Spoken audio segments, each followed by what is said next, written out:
పుణ్యం మీకు ఎప్పుడు అనుభవంలోకి వస్తుంది అని అడిగారు అనుకోండి, చెప్పడం కష్టం. ఓ మంచి పని చేసి ఇప్పుడు ఈ పుణ్యం నాకు ఎప్పుడు అనుభవంలోకి వస్తుంది అన్నారు అనుకోండి, ఇప్పుడు రావచ్చు, ఓ 10 జన్మల తర్వాత రావచ్చు అనుభవంలోకి. తపస్సు అలా కాదు, ఎప్పుడూ దగ్గర అంటి పెట్టుకునే ఉంటుంది, అది ఎప్పుడూ రక్షణ చేస్తూనే ఉంటుంది తపస్సు. అందుకే తపస్సు గొప్పది. తపస్సు వైపుకి అడుగు వెయ్యాలి ప్రతివాడు. తపస్సు అంటే ఎక్కడికో వెళ్ళిపోయి చెట్టు కింద కూర్చోవడం కాదు. నేను మీతో మొన్ననే మనవి చేశా, శృణ్వంతపః భారత ప్రవచనం జరుగుతుంటే 2 గంటల పాటు మీరు తదేక దీక్షతో వింటున్నారనుకోండి, నేను ఇలా అంటే అబ్బా వీడిందుకు రా సమయం చూస్తాడో అని అనుకుంటూ తదేక దీక్షతో విన్నారనుకోండి, మీరు 2 గంటలు తపస్సు చేశారు అని వేస్తారు మీ ఖాతాలో. నేను 2 గంటలు తదేక దీక్షతో భారతం చదువుకున్నాను అనుకోండి, ఆయన 2 గంటలు తపస్సు చేశాడు అని వేస్తారు. ధర్మరాజు గారు రోమశ మహర్షి యొక్క మార్గదర్శకత్వంలో తీర్థయాత్ర చేస్తున్నారు. ఆ తీర్థయాత్ర చేస్తూ ఆయన అనేకమైనటువంటి పుణ్యప్రదమైనటువంటి క్షేత్రములను చూస్తున్నారు.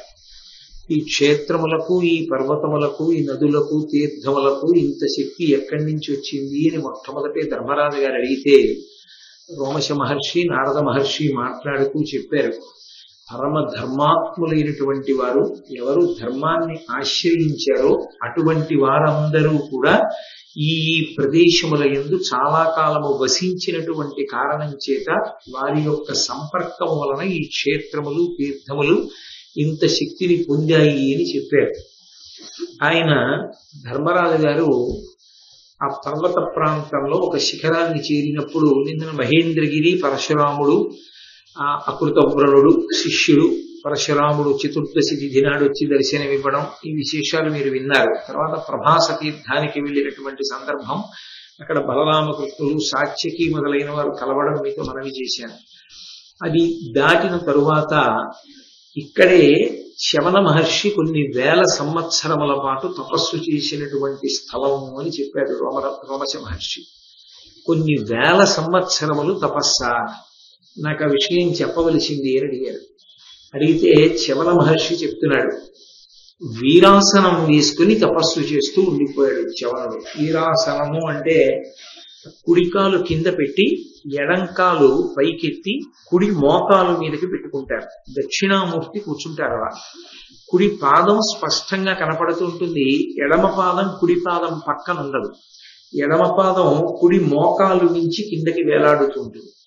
అలా కూర్చున్నటువంటి భంగిమని వీరాసనం వేసుకున్నారు అంటారు. వీరాసనే సుస్థితం అగ్రేవాచయతి ప్రభంజన సుఖే తత్వం మునిభ్యపరం వ్యాఖ్యాంతం భరతాదివి ప్రవృతం రామం భజే శ్యామలం అని రామచంద్ర ప్రభువు కూడా అలా కూర్చుని ఆ స్వామి హనుమని ముందుంచుకుని వేదాంత తత్వాన్నంతటినీ బోధ చేస్తుంటాడు.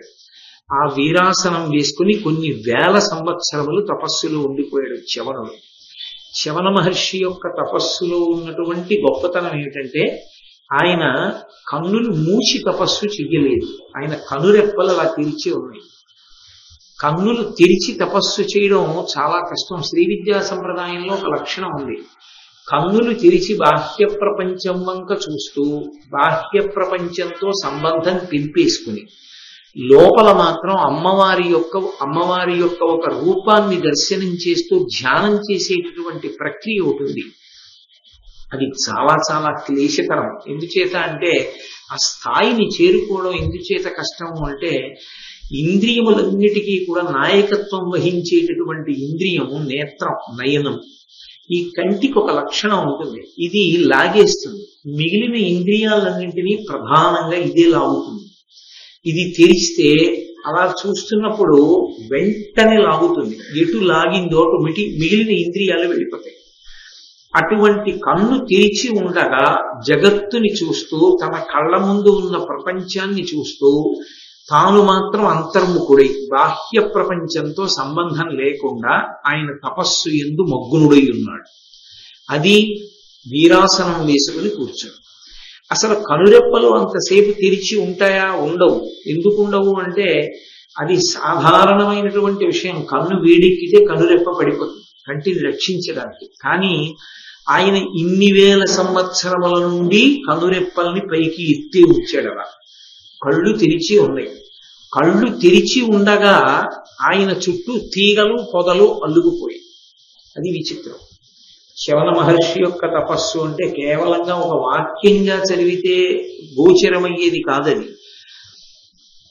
ఆయన ఎంత అంతర్ముఖత్వాన్ని పొందాడంటే గాత్రం యదామబలతాహ పరివేషయంతి అంటారు శంకరాచార్యులు వారు. ఏదైనా కదిలే వస్తువుని తీగ నమ్మదు. అక్కడే మీరు కదిలే వస్తువుని ఒకదాన్ని, అంటే నేను వెళ్ళి కూర్చున్నాను అనుకోండి, తీగ అలా తిరిగి దగ్గరికి వస్తోంది అనుకోండి, నన్ను చూసి నా కాలి వేళ్లని తీగ చుట్టుకోదు. దానికి తెలుసు వీడు లేచిపోతాడు ఎప్పుడో ఒకటి. అది ఇలా పక్కకు వచ్చే స్తంభాన్ని చుట్టుకుంటుంది. ఏది కదలదో దాన్ని చుట్టుకుంటుంది. తీగ చుట్టుకుంటే పక్షి నమ్ముతుంది. గాత్రం యదామబలతాహ పరివీషయంతి కర్ణీ యదాహ విరచయంతి ఖగాశ్చ నీలాస్ అంటారు శంకరాచార్యులు వారు. ఈ తీగలు అల్లుకుంటే పక్షులు నమ్ముతాయి. నమ్మి పుల్లలు తెచ్చి చెవిల్లో పెడతాయి. అసలు ఎంత ధ్యానమనందున్న వాడికైనా చెవిలో పుల్ల పెడితే ఉలిక్కి పడతాయి. ఆ చెవి నిండా పుల్లలు పెట్టి గూళ్ళు పెట్టుకుంటాయి. ఇప్పుడు ఆ గూళ్ళు పెట్టుకుని ఆ గూళ్ళల్లో పక్షులు చేరుతాయి. పక్షులు చేరితే అవి ప్రశాంతంగా ఉండవు. అవి ఉదయం సాయంకాలం బ్రహ్మాండమైన గోల చేస్తాయి. గుట్లు పెట్టి పొదిగి పిల్లల్ని చేసి వాటికి తీసుకొచ్చి ఆహారం పెట్టేటప్పుడు అవి చేసేటటువంటి ధ్వనులు చాలా విశేషంగా ఉంటాయి. ఇంత అల్లరి జరుగుతున్నా ఆయనకి మాత్రం ఏమీ తెలియదు. అంటే మనసు ఇంద్రియములతో ఉండేటటువంటి సంబంధాన్ని తెంచేసుకుంటుంది. తెంచుకుని మనసు ఆత్మయందు మగ్నమై ఆనందాన్ని అనుభవిస్తూ ఉండిపోతుంది. అప్పుడు తనంత తానుగా రెప్ప పడిపోతుంది. కానీ శవన మహర్షి యొక్క తపస్సుకున్న గొప్పతనం ఏంటంటే ఆయన కళ్ళ ముందు నుంచి తీగలు అల్లేసుకున్నాయి. ఆయన కళ్ళు అలాగే ఉన్నాయి. తీగ అల్లుకుంటున్నా ఆయన కన్ను పడలేదు.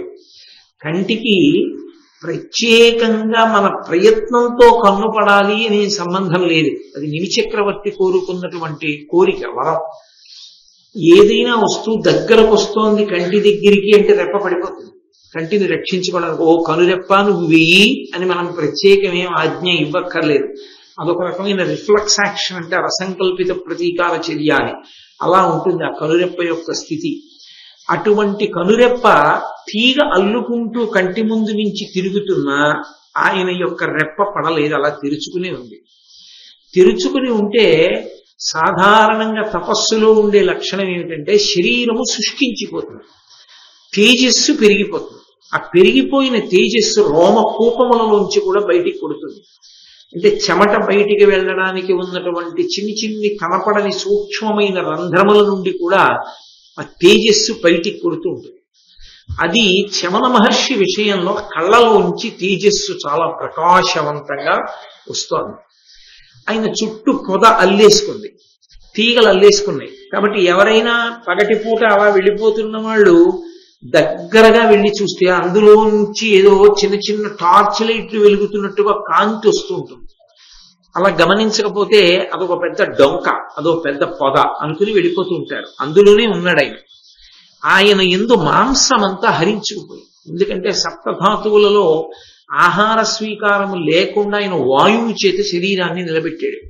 నిలబెట్టిన కారణం చేత మాంసం అంతా పోయింది, నెత్తురు అడుగంటిపోయింది.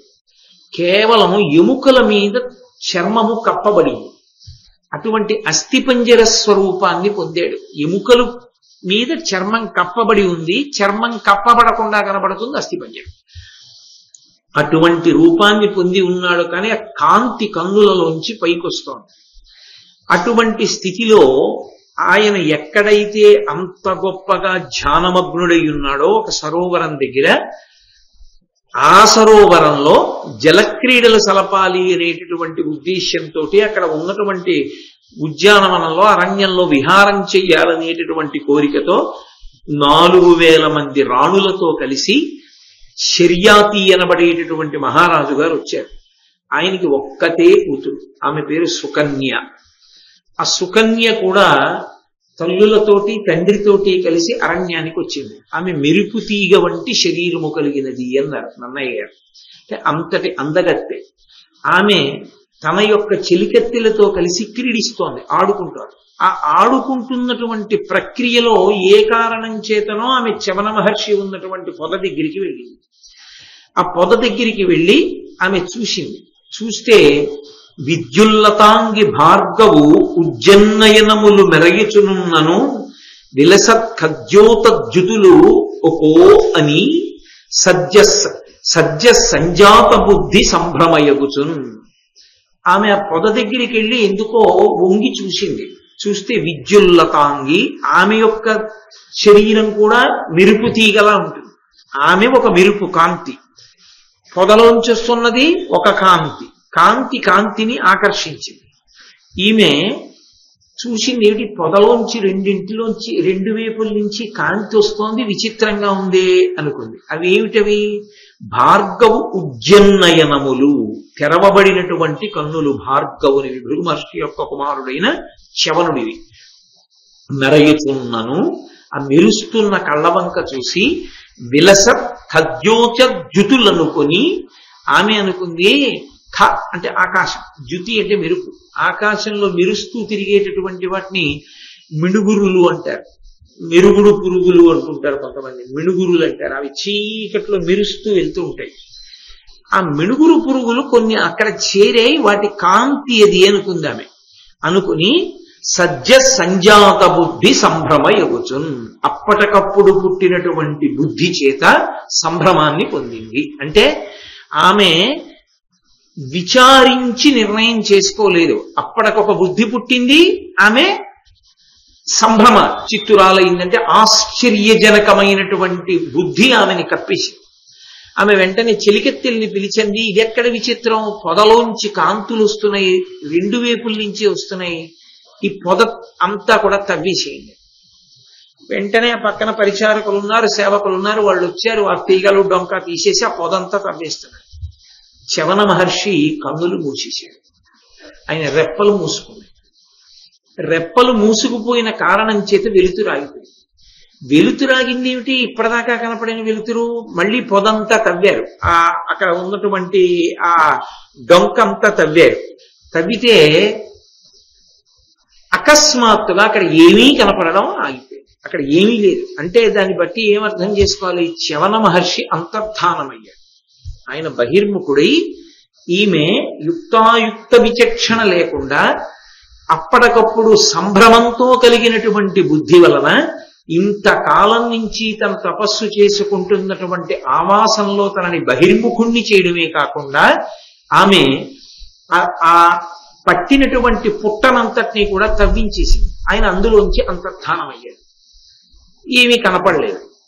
ఆమె వెంటనే వెనక్కి వచ్చేసింది. ఇదేదో చాలా ఆశ్చర్యంగా ఉంది. ఇదేదో కాంతి కనపడింది, కాంతి ఆగిపోయింది. లోపల ఏమీ లేదు, ఖాళీగా ఉంది. ఎలా జరిగింది? ఆమె బుద్ధికి అందలేదు, వెళ్ళిపోయింది.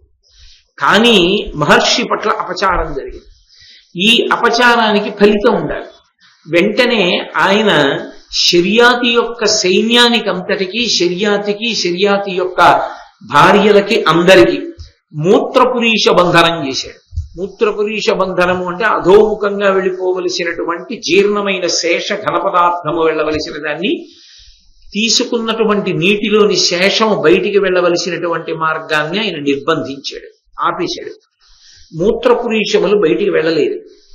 వెళ్ళకపోతే ప్రాణులన్నీ గిలగిల కొట్టుకుంటున్నాయి అక్కడికి వచ్చిన గుర్రాలతో కలిపి.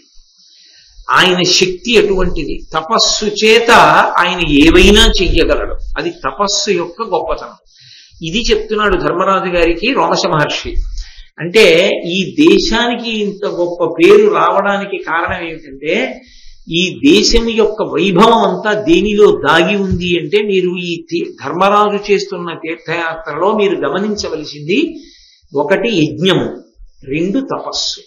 ఈ రెండు ఎంత శక్తివంతములయ్యాయో, ఈ రెండిటి చేత యుగాలు మారిపోతున్నా సరే, కొన్ని వేల సంవత్సరములైపోతున్నా సరే, అక్కడ ఉన్నటువంటి వాళ్ళ వలన ఆ ప్రాంతములు ఎంత శక్తివంతములయ్యాయో ధర్మరాజు గారు తెలుసుకుంటున్నాడు. ఇప్పుడు ఆ తపశ్శక్తి చేత అన్ని ప్రాణులకు మూత్రపురీషములను బంధనం చేశాడు చవన మహర్షి. ఎందుకు అకస్మాత్తుగా ఇలా సంభవించింది? అందరూ గిలగిలగిలగిల తన్నుకుంటున్నారు. వెంటనే మహారాజు విచారణ చేశాడు, ఇక్కడికి మనం వచ్చాం, ఏమైనా జరగరానిది జరిగిందా, పొరపాటు జరిగిందా, ఎక్కడైనా ఎవరైనా ఏమైనా చెయ్యకూడని పని ఏమైనా చేశారా, ఎవరైనా మహాత్ముడికి అపచారం జరిగిందా ఆయన విచారణ చేశాడు. అందరు అన్నారు మేమేమి చేయలేదు, మేమేం అపచారం చేయలేదు, మేము ఎక్కడికి వెళ్ళలేదన్నారు. ఒక్క సుకన్య మాత్రం వచ్చి ఆమె సత్యం పలికి, నాన్నగారు నాకు ఈ పొదలో ఏదో 2 కాంతులు వస్తున్నట్లుగా కనపడింది, ఆ కాంతులు తెలుసుకోవాలని నేను పొదనంతటినీ తవ్వించేశాను. అలా తవ్వించిన తరువాత అకస్మాత్తుగా ఆ కాంతి అంతర్ధానం అయిపోయింది. అంతర్ధానం అయిపోయి అందులో ఏం కనపడలేదు, తిరిగి వచ్చేసాను. బహుశः ఆ పొదని తవ్వడంలోనే ఏదో పొరపాటు జరిగిందేమో నాన్నగారు అంది. సరే రమ్మన్నాడు. శర్యాతి తన మంత్రులతో కలిసి కుమార్తెతో కలిసి ఆ పొద దగ్గరికి వెళ్ళాడు. వెళ్ళి అక్కడ చూస్తే చ్యవన మహర్షి మళ్ళీ ఉన్నారు. అంటే ఆయన ఇతపూర్వం అంతర్ధానమైన వాడు ఇప్పుడు సశరీరుడై వచ్చాడు. ఎందుకని? ఇంత బాధ అన్ని ప్రాణులకు కలుగుతున్నప్పుడు ప్రభువుగా శర్యాతి దానికి పరిష్కారం వెతుకుతాడు.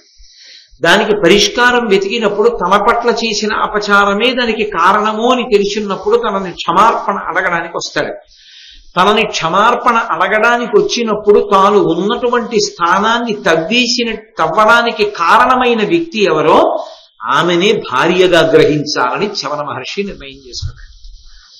అందుకని శర్యాతి వచ్చి అడిగాడు, మహానుభావ నా వల్ల ఏదో దోషం జరిగింది, ఈ దోషం జరిగినప్పుడు మీరు ఇక్కడ ఉన్నటువంటి ప్రాణులకు మూత్రపురీష బంధనం చేశారు, అందరూ బాధపడుతున్నారు, నేను మహారాజుని, వారి యోగక్షేమములు చూడవలసిన వాణ్ణి, ఏ తప్పు జరిగిందో తప్పుకి నన్ను క్షమించి మీరు ప్రాణులను రక్ష చెయ్యండి అన్నాడు. ఆయన అన్నాడు, నీ కుమార్తె కారణంగానే ఈ భంగపాటు జరిగింది, కాబట్టి నీ కుమార్తెని నాకు ఇచ్చి వివాహం చేయవలసింది అన్నాడు. ఇక్కడ మీరు ఒక్క విషయాన్ని కొంచెం జాగ్రత్తగా ఆలోచించాలి. చ్యవన మహర్షి యొక్క భౌతిక ఆకారం ఎలా ఉందని నేను చెప్పాను మీతో. కేవలం ఎముకల మీద చర్మం మాత్రమే కప్పబడినట్లుగా ఉంది. పైగా కొన్ని వేల సంవత్సరములు తపస్సు చేసినటువంటి వాడు. అంటే ఆయన ఆయుర్దాయం ఎంత పెద్దదైపోయి ఉంటుంది, ఎంత వృద్ధుడైపోయినటువంటి వాడు అయి ఉంటాడు. కాలమునందు శరీరాలు సృష్టించిపోవడం సాధారణం కాదు. ఏమి చాలా మనందరం కూడా ఎంతో ఆనందించవలసిన విషయం. నిన్న ఋష్యశృంగుడి గురించి చెప్పి మళ్ళీ ఇవాళ వేదిక మీదకి వచ్చేటప్పటికి వర్షం పడ్డా. నిన్ననే నేను చెప్పా, ఋష్యశృంగుడి గురించి చెప్పుకుంటే ఋష్యశృంగుడు ఉన్న చోట వాన పడుతుంది. ఇప్పటికీ శృంగేరి గొప్పతనం అదే.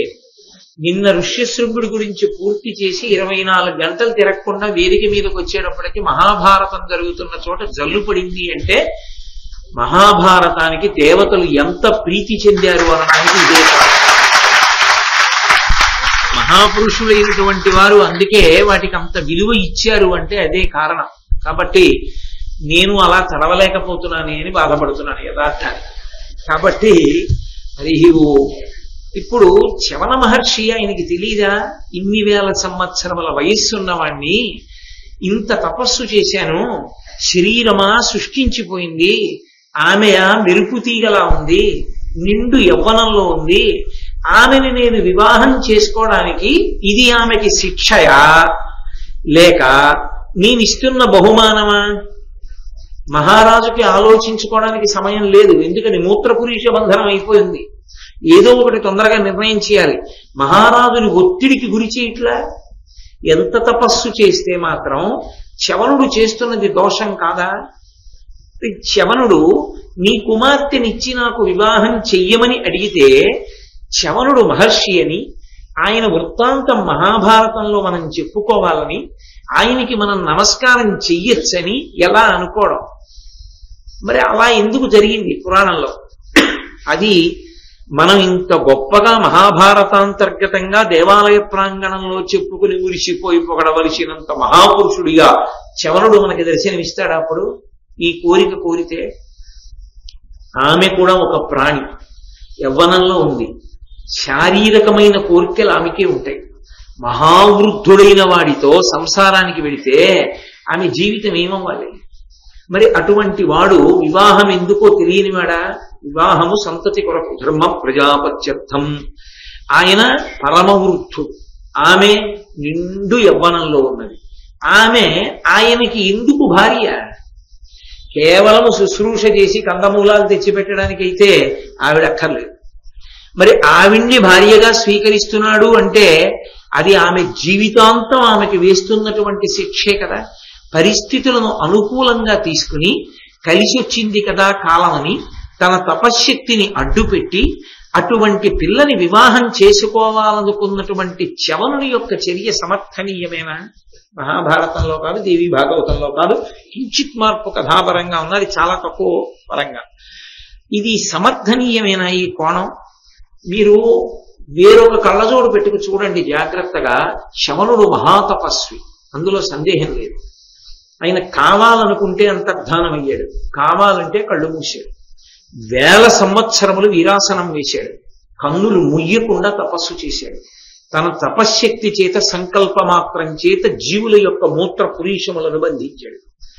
అటువంటి చ్యవనుడు అదే తపశ్శక్తితో యవ్వనాన్ని తెచ్చుకోలేనని ఎందుకు అనుకుంటాడు? ఇదే తపశ్శక్తితో నేను మళ్ళీ యవ్వనాన్ని తెచ్చుకోగలను. ఎవరూ చూడలేని ఏ కోణాన్ని ఆమెలో ఆయన చూశాడో. మహా ఊర్పు కలిగిన పిల్ల, ఈమె యొక్క చరిత్ర ఎవరో రాజుని వివాహం చేసుకుని ఏదో కొన్ని సంవత్సరాలు ఉండి పూర్తయిపోవలసింది కాదు. యుగాలు మారిపోయినా చెప్పుకోవలసినటువంటి గొప్ప గుణములు ఈమె ఎందున్నాయి. అవి ప్రకాశించాలంటే ఈమె నాకు ఇల్లాలు కావాలని చ్యవనుడు అనుకున్నాడు. అది యథార్థం. అది కాకపోతే చ్యవనుని యొక్క శక్తిని నన్నయ్య గారు ఎందుకు చెప్పినట్టు, వ్యాసుడు ఎందుకు చెప్పినట్టు? కాబట్టి ఆయన ఇమ్మని అడిగాడు. మహారాజుకి వినా మార్గం ఇంకొకటి లేదు. ప్రజారక్షణ చెయ్యాలి అంటే తన కూతురును ఒక్కదాన్నే కాపాడుకుందామన్నా మూత్రపురీష బంధనం చేత ఆమె కూడా దక్కదు. కాబట్టి తప్పకుండా ఇస్తానన్నాడు. అక్కడే పాణిగ్రహణం చేసేశాడు చ్యవన మహర్షి. మహారాజు బహుశಃ మనసు రాయి చేసుకుని వెళ్ళిపోయాడు శర్యాన్ని. ఆయనతో పాటు పరివారం వెళ్ళిపోయాడు. ఏదో సంతోషంగా గడుపుదామని వచ్చినటువంటి వాడు మహావృద్ధుడైన తపస్వికి తన కుమార్తెనిచ్చి వివాహం చేసి వెళ్ళిపోయాడు.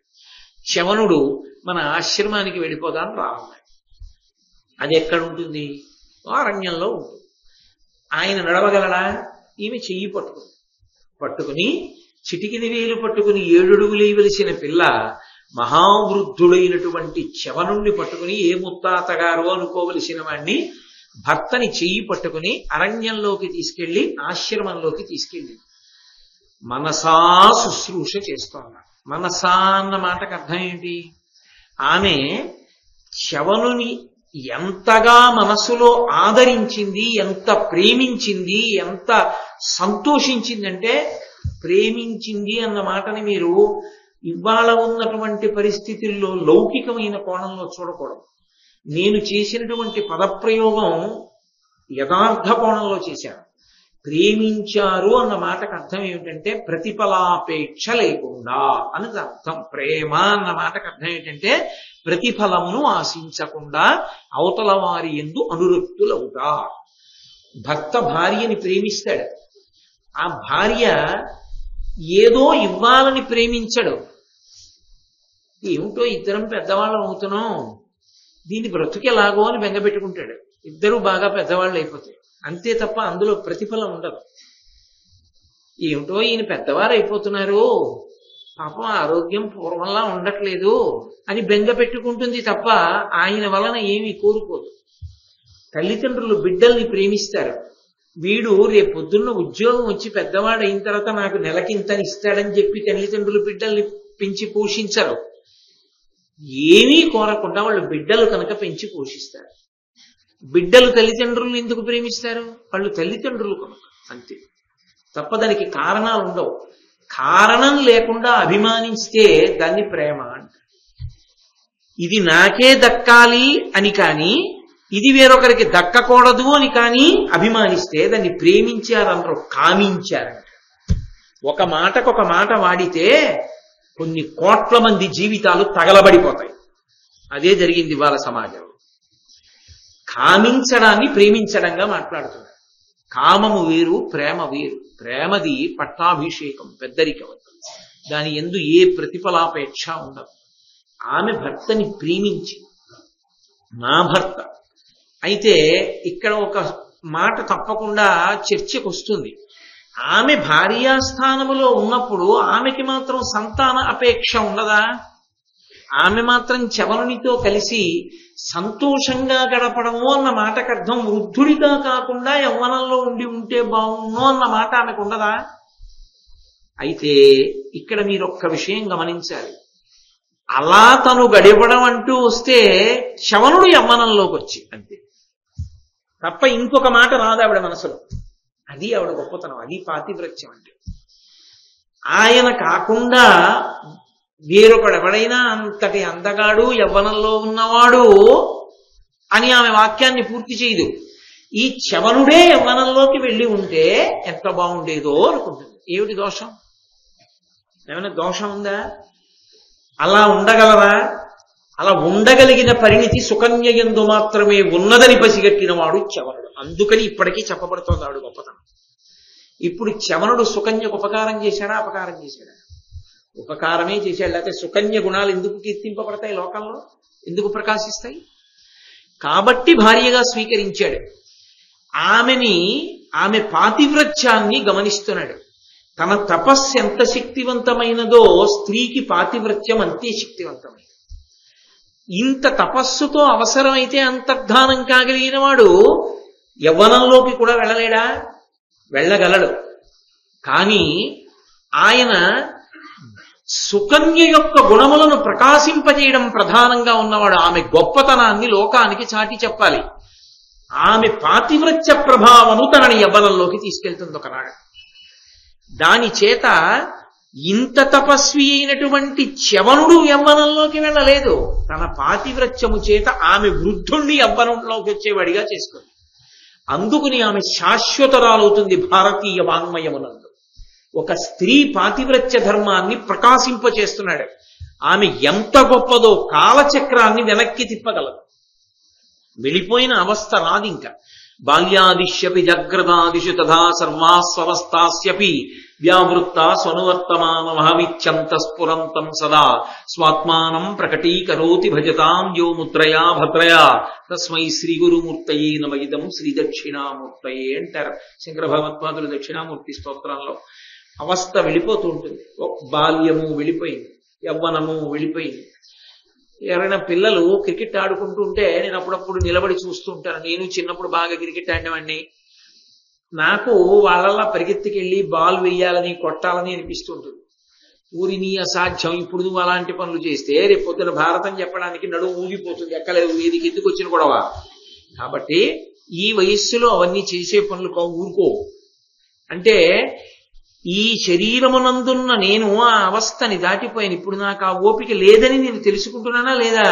అలా పిల్లల్లా నేను ఆడలేను, పిల్లల్లా పరిగెత్తలేదని నాకు తెలుస్తోందా, తెలియట్లేదా? ఇప్పుడు నేను పిల్లాడిని అయిపోదామంటే అయిపోగలనా? అయిపోలేను. అలా అయిపోతే అది సృష్టికి విరుద్ధం, కాలచక్రము యొక్క ధర్మానికి విరుద్ధం. అది సృష్టికే విరుద్ధమైన విషయము సంభవము కావడము తపస్సు చేత సాధ్యం. ఆ తపస్సు ఉన్న చవనుడు రావట్లేదు. అలా తపస్సుతో సమానమైనది పాతివ్రత్యము స్త్రీకి. ఆమె తన పాతివ్రత్యము చేత తన్ని తెస్తుంది యవ్వనంలోకి.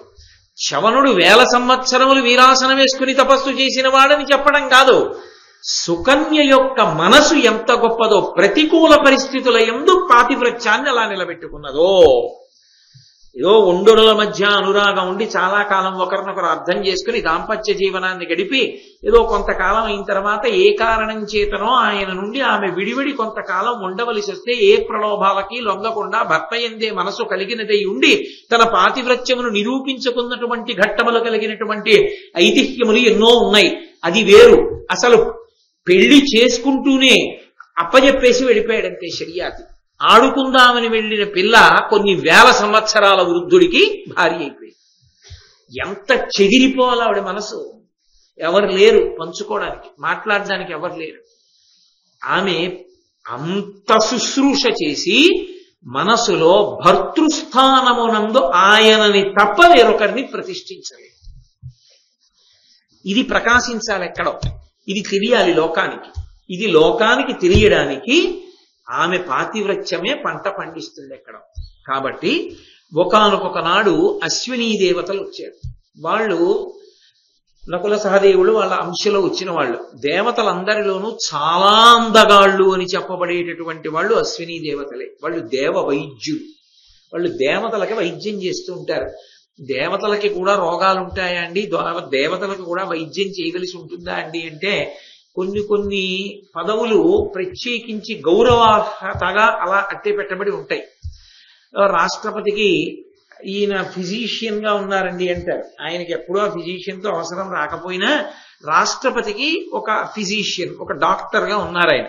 అలా ఏదో చూడండి ఆస్థాన విద్వాంసుడుగా నియమించారు అంటారు. ఆస్థాన విద్వాంసుడుగా ఆయన్ని తీసుకొచ్చి ఎప్పుడూ కచేరీ చేయించకపోయినా ఆయన పట్ల ఓ గౌరవం ప్రకటించలేదో పరమేశ్వరుడికి తెలియాలి, నియమించిన వాళ్ళకి తెలియాలి. కానీ ఆయన మాత్రం ఆస్థాన విద్వాంసుడైనట్లు ఇక్కడ అశ్విని దేవతలు దేవతలకి వైద్యులు. అందుచేత వాళ్ళు దేవతా భృత్యులు. దేవతలకి సేవ చేస్తారు తప్ప దేవతలతో సమాన స్థానం కాదు వాళ్ళని. కానీ వాళ్ళు మహాందగాళ్ళు. దేవతలలో అందం ఎవరిది అని అడిగారు అనుకోండి, ఇక ఎవరి పేరు చెప్పడానికి ఏం పెద్ద ఆలోచించక్కర్లేదు. అశ్విని దేవతలు అంటే 1 మార్క్ వచ్చేసినట్టే, టిక్ పెట్టేస్తారు. అంతటి అందగాళ్ళు వాళ్ళు. అందుకే ఆ అంశలో వచ్చిన వాడు కాబట్టి నకులుడు బురద పూసుకుని వెళ్ళాడు అరణ్యవాసానికి. తన అందం, అయ్యో ఇలాంటి వాడు అరణ్యవాసానికి ఎడుతున్నాడని తట్టుకోలేక ప్రజలు స్పృహ తప్పిపోతారని బురద రాసుకుని వెళ్ళాడు ఆయన. అంతటి అందగాడు.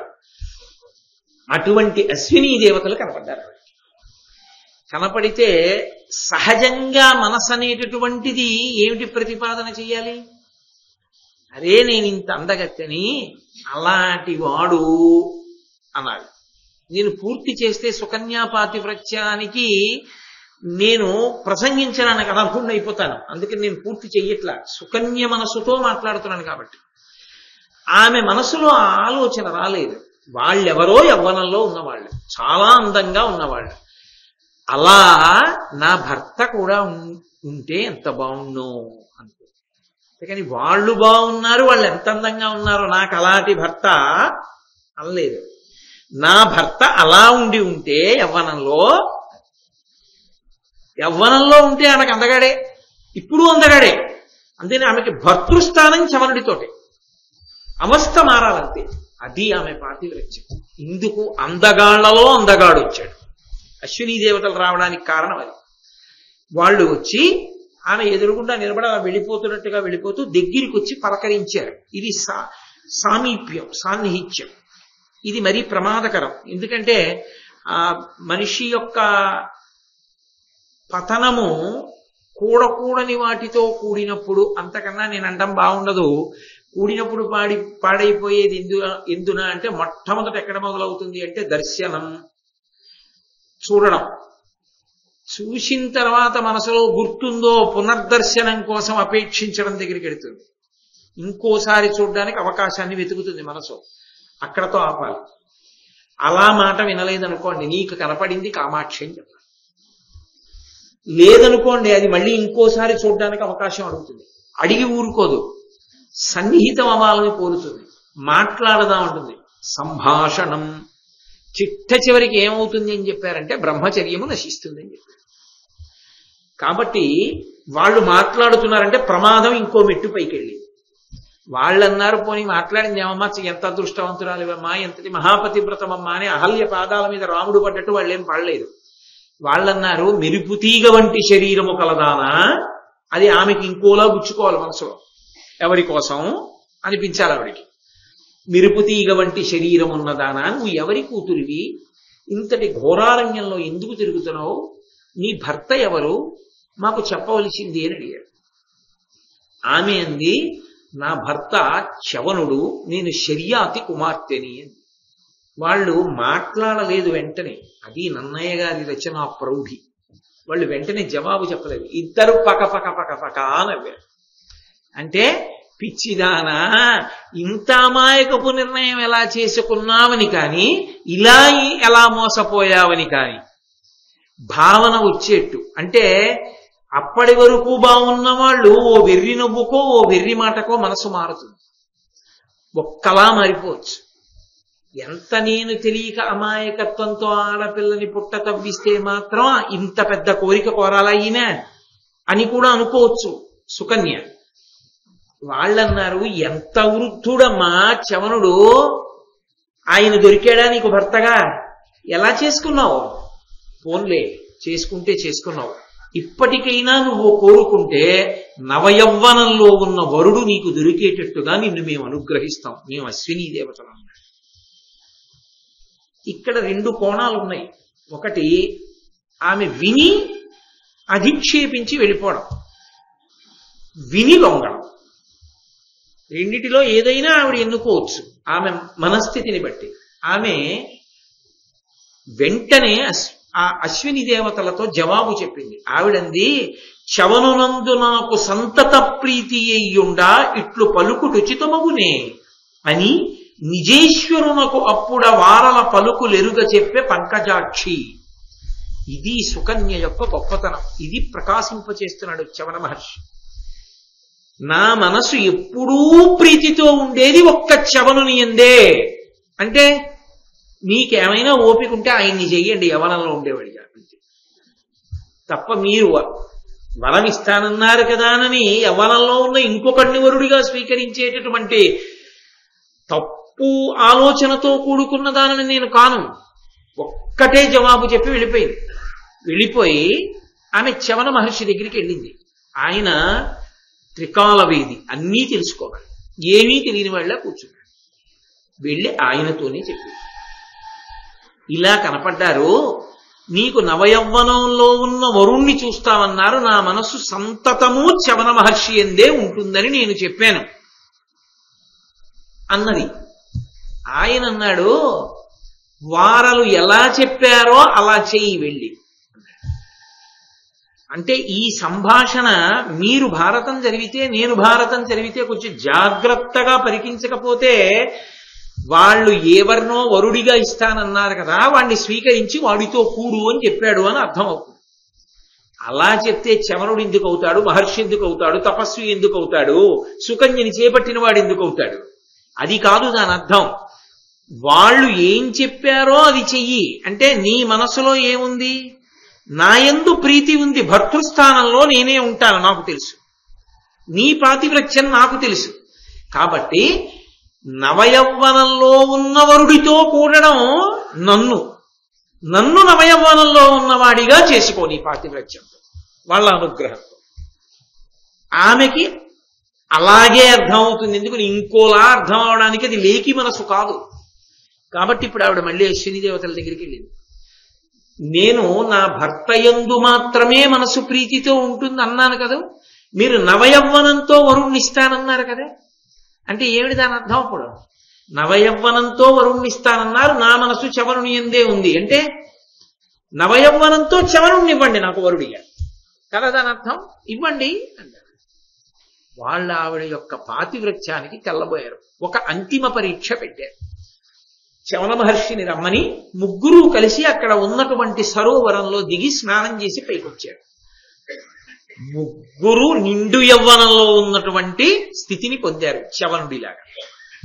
ఆమె చవన మహర్షి ఎవరో ఆయన యందే తన యొక్క అనురాగాన్ని వ్యక్తం చేసి ఆయన చెయ్యి పట్టుకుంది. ఆమె కనిపెట్టగలదు. ఎందుచేత ఆమెకి భర్తగా ఆయనతో అనుబంధం ఉంది. ఉన్న కారణం చేత ఆయన ఊపిరిని, ఆయన కదలికని, ఆయన చూపుని దేన్నైనా ఆమె పసిగట్టగలదు. అంతే, ఇంకా దానికి వేరే పరీక్షలు అవి ఏం అక్కర్లేదు. పైకి ఎంత ఒకలా ఉన్నా తన భర్తని తాను పసిగట్టలేని అమాయకురాలు సుకన్య కాదు. అది ఆమె పాతివ్రత్య విశేషం. కాబట్టి తన భర్త చెయ్యి తాను పట్టుకుంది. అశ్విని దేవతలు పొంగిపోయి, అమ్మా ఏమి మహాపతివ్రతవమ్మా నువ్వు, నీ పాతివ్రత్యము సర్వకాలముల యందు లోకంలో ప్రకాశించుగాక. కాబట్టి నీకు నీ భర్తని నవయవ్వనంలో ఉన్నవాడిగా ఇస్తున్నాను, తీసుకో అని ఇచ్చేశారు. ఇప్పుడు చవన మహర్షి మంచి యవ్వనంలో ఉన్నవాడిగా సుకన్యకి దక్కాడు. ఇప్పుడు అంతకన్నా గొప్పవాడు ఎవరుంటాడు లోకంలో? పరమ సంతోషంగా వాళ్ళిద్దరూ జీవనం చెయ్యాలి. దీనికి కృతజ్ఞతగా, అంటే తన భార్య యొక్క గుణములను ప్రకాశింపచేసినటువంటి వారు తన భార్య పాతివ్రత్యాన్ని అడ్డు పెట్టి తనకు ఉపకారం జరిగింది, యవ్వనాన్ని పొందాడు కాలానికి వ్యతిరేకంగా. కాబట్టి మళ్ళీ తిరిగి ప్రత్యుపకారం చెయ్యాలి. తన తపస్సుతో తను యవ్వనం తెచ్చుకోలేదు, కానీ ఇచ్చినటువంటి అశ్విని దేవతలకు ఇస్తానన్నాడు. ఎందుకని సుకన్య యొక్క గుణములను ప్రకాశింపజేశారు కాబట్టి. అది చవనుని మనసు, అది దాంపత్యం అంటే. అసలు దాంపత్యం అంటే చవనుడు సుకన్య. ఇందులో ఎంత దాంపత్యములకు సంబంధించిన ధర్మాన్ని ప్రకాశింపజేశారో చూడండి. ఒండరుల మనసులు ఒకరి మనసు ఒకరి దగ్గర ఉండడం తప్ప వేరు మనసులు కావు సుకన్యా చవనులవు. కాబట్టి ఆయన అన్నాడు, మీకు ఇప్పటి వరకు యజ్ఞంలో సోమపానం చేసేటటువంటి అర్హత లేదు. సోమరసం అని సోమలతని తీసుకొచ్చి పిండుతారు యజ్ఞంలో. ఆ సోమపానం మీరు చెయ్యకూడదు. కానీ ఎందుకని? దేవతా భృత్యులు కనుక దేవతలకి సేవ చేస్తున్నారు మీరు. దేవతలతో సమాన స్థానం కల్పించి ఇంద్రుడు చూస్తూ ఉండగా మీకు నేను సోమపానార్హత కల్పిస్తాను. రహస్యంగా కాదు, ఇంద్రుడు చూస్తూ ఉండగా. ఇంద్రుడు ఒప్పుకుంటాడా? సోమపానం చేయడం అంటే దేవతలు ఒక్కలే చెయ్యాలి. దేవతా భృత్యులైన అశ్విని దేవతలకు ఇస్తే ఆయన ఒప్పుకుంటాడా? ఒప్పుకోడు. ఎలా ఇస్తామని వజ్రాయుధం ప్రయోగిస్తాడు. వజ్రాయుధం ప్రయోగిస్తాడు, దేవతలందరూ ఒకటవుతారు. ఒకటైనా నేను మీకు ఇప్పించగలను ఇంద్రుడి సమక్షంలో. ఏం చూసుకున్న ధైర్యం? తన తపస్సు చూసుకుని. మరి ఇంత ధైర్యం ఉన్నవాడు యవనంలోకి ఎందుకు రాడు? తన భార్య గుణములు ప్రకాశించాలి. తనే యవనంలోకి వచ్చేస్తే సుకన్య గొప్పతనం లోకానికి ఎలా తెలుస్తుంది? దుడిని వలచింది గారండి, యవనంలోకి వచ్చాడు కాబట్టి సరిపోయింది, లేకపోతే అంటారు. రాముడు అంతటి వాడు నూరుకుందా లోకం? సుకన్య నూరుకుంటుందా? ఆమె పాతివ్రత్యం ఎలా ప్రకాశిస్తుంది? అందుకని ఆమె పాతివ్రత్యంతో తాను యవ్వనంలోకి వచ్చి తన తపస్సుతో అశ్విని దేవతలకి సోమపానార్హత కల్పిస్తానన్నాడు. అది వాళ్ళ యొక్క గొప్పతనం. అది చవన మహర్షి సుకన్యల వృత్తాంతం. అందుకే వాళ్ళ గురించి చెప్పుకుంటే చాలు భగవానుడు ప్రీతి పొందుతాడు. అందుకనయా ఈ ప్రదేశాలు గొప్పవయ్యాయన్నాడు ధర్మరాజు గారితో సోమచ మహర్షి. అని ఏను మీ కారణంబున ఇప్పుడు లబ్ధ యవ్వనుండనై ధన్యుండనైతి మిమ్ము సోమ పీధుల చేసెద సురలరాజు చూచుచుండగా శర్యాతి సుక్రతువునా. శర్యాతి మహారాజు కొంతసేపట్లో వస్తాడు. ఆయన త్రికాల వేది, తెలియంది లేదు. కూతురికి మంచి శుభం జరిగింది, అల్లుడు యవ్వనంలోకి వచ్చాడని తెలిసి సంతోషంతో తిరిగి వస్తాడు. సంతోషంతో తిరిగి వచ్చి యజ్ఞం చెయ్యాలని సంకల్పం చేసి నన్ను ఉండమంటాడు. ఆ ఋత్విజస్థానమనందు నేను ఉన్నప్పుడు మీకు సోమపానార్హత కల్పిస్తానన్నాడు. సరేనన్నాడు. అయిపోయింది అన్నట్టే శర్యాతి వచ్చాడు, కూతుర్ని అల్లుడిని చూశాడు, మురిసిపోయాడు. యజ్ఞం చేస్తానన్నాడు. చవన మహర్షిని పిలిచాడు. ఆయన ఋత్విజునిగా కూర్చున్నాడు. యజ్ఞం జరుగుతోంది. చిట్ట చివర దేవేంద్రాదులు దేవతలందరూ కూర్చునుండగా సోమరసాన్ని పిండుతూ అశ్విని దేవతల్ని పిలిచాడు. వాళ్ళు గబగబా వచ్చారు సోమరసం తాగడానికి.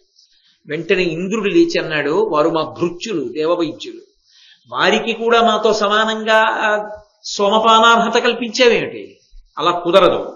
నా వజ్రాయుధాన్ని ప్రయోగిస్తా, కాదని సోమపానార్హత కల్పిస్తే ఏమనుకున్నావు అని స్వాహా అని ఇచ్చేస్తున్నాడు చవనుడు.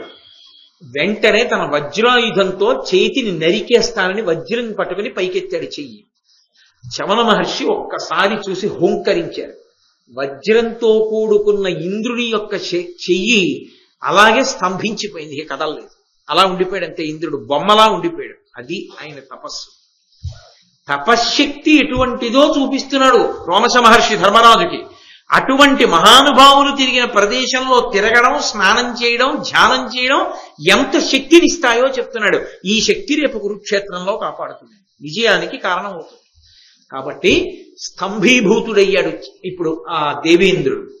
వెంటనే చవనుడు ఆ అగ్నిహోత్రంలోనే హోమం చేసి ఒక బ్రహ్మాండమైనటువంటి రాక్షసుడిని సృష్టించాడు. ఆయన భూమ్యాకాశములు కలిసిపోయినంత పెద్ద స్థితిని పొందాడు.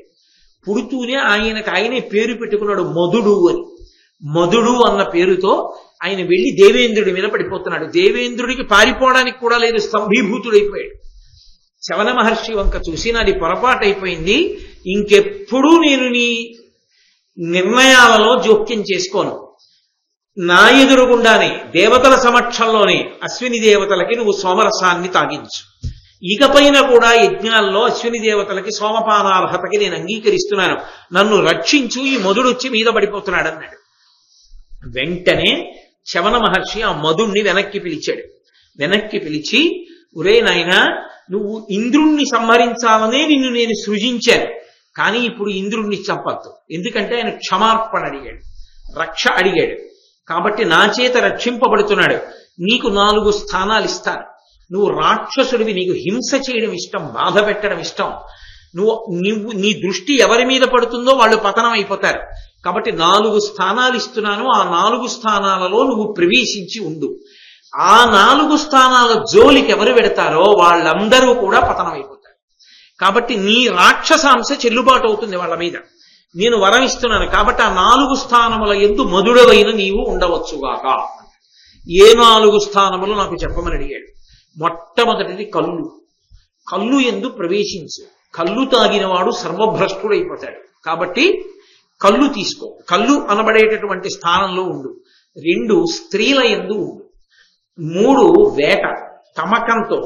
ఏదో గ్రామాల్ని రక్షించడానికి కొన్ని జంతువుల్ని చంపడం కాదు, విపరీతంగా జంతువుల్ని చంపడం, తమక బుద్ధి కలుగుతుంది. అటువంటి వేట, పాచికలు, జూదమాట, ఈ 4 స్థానాలు ఇస్తున్నారు. కానీ ఇందులో మీరు ఒకటి గమనించాలి. స్త్రీలు అన్న మాట అందరి స్త్రీలకి అన్వయం కాదు.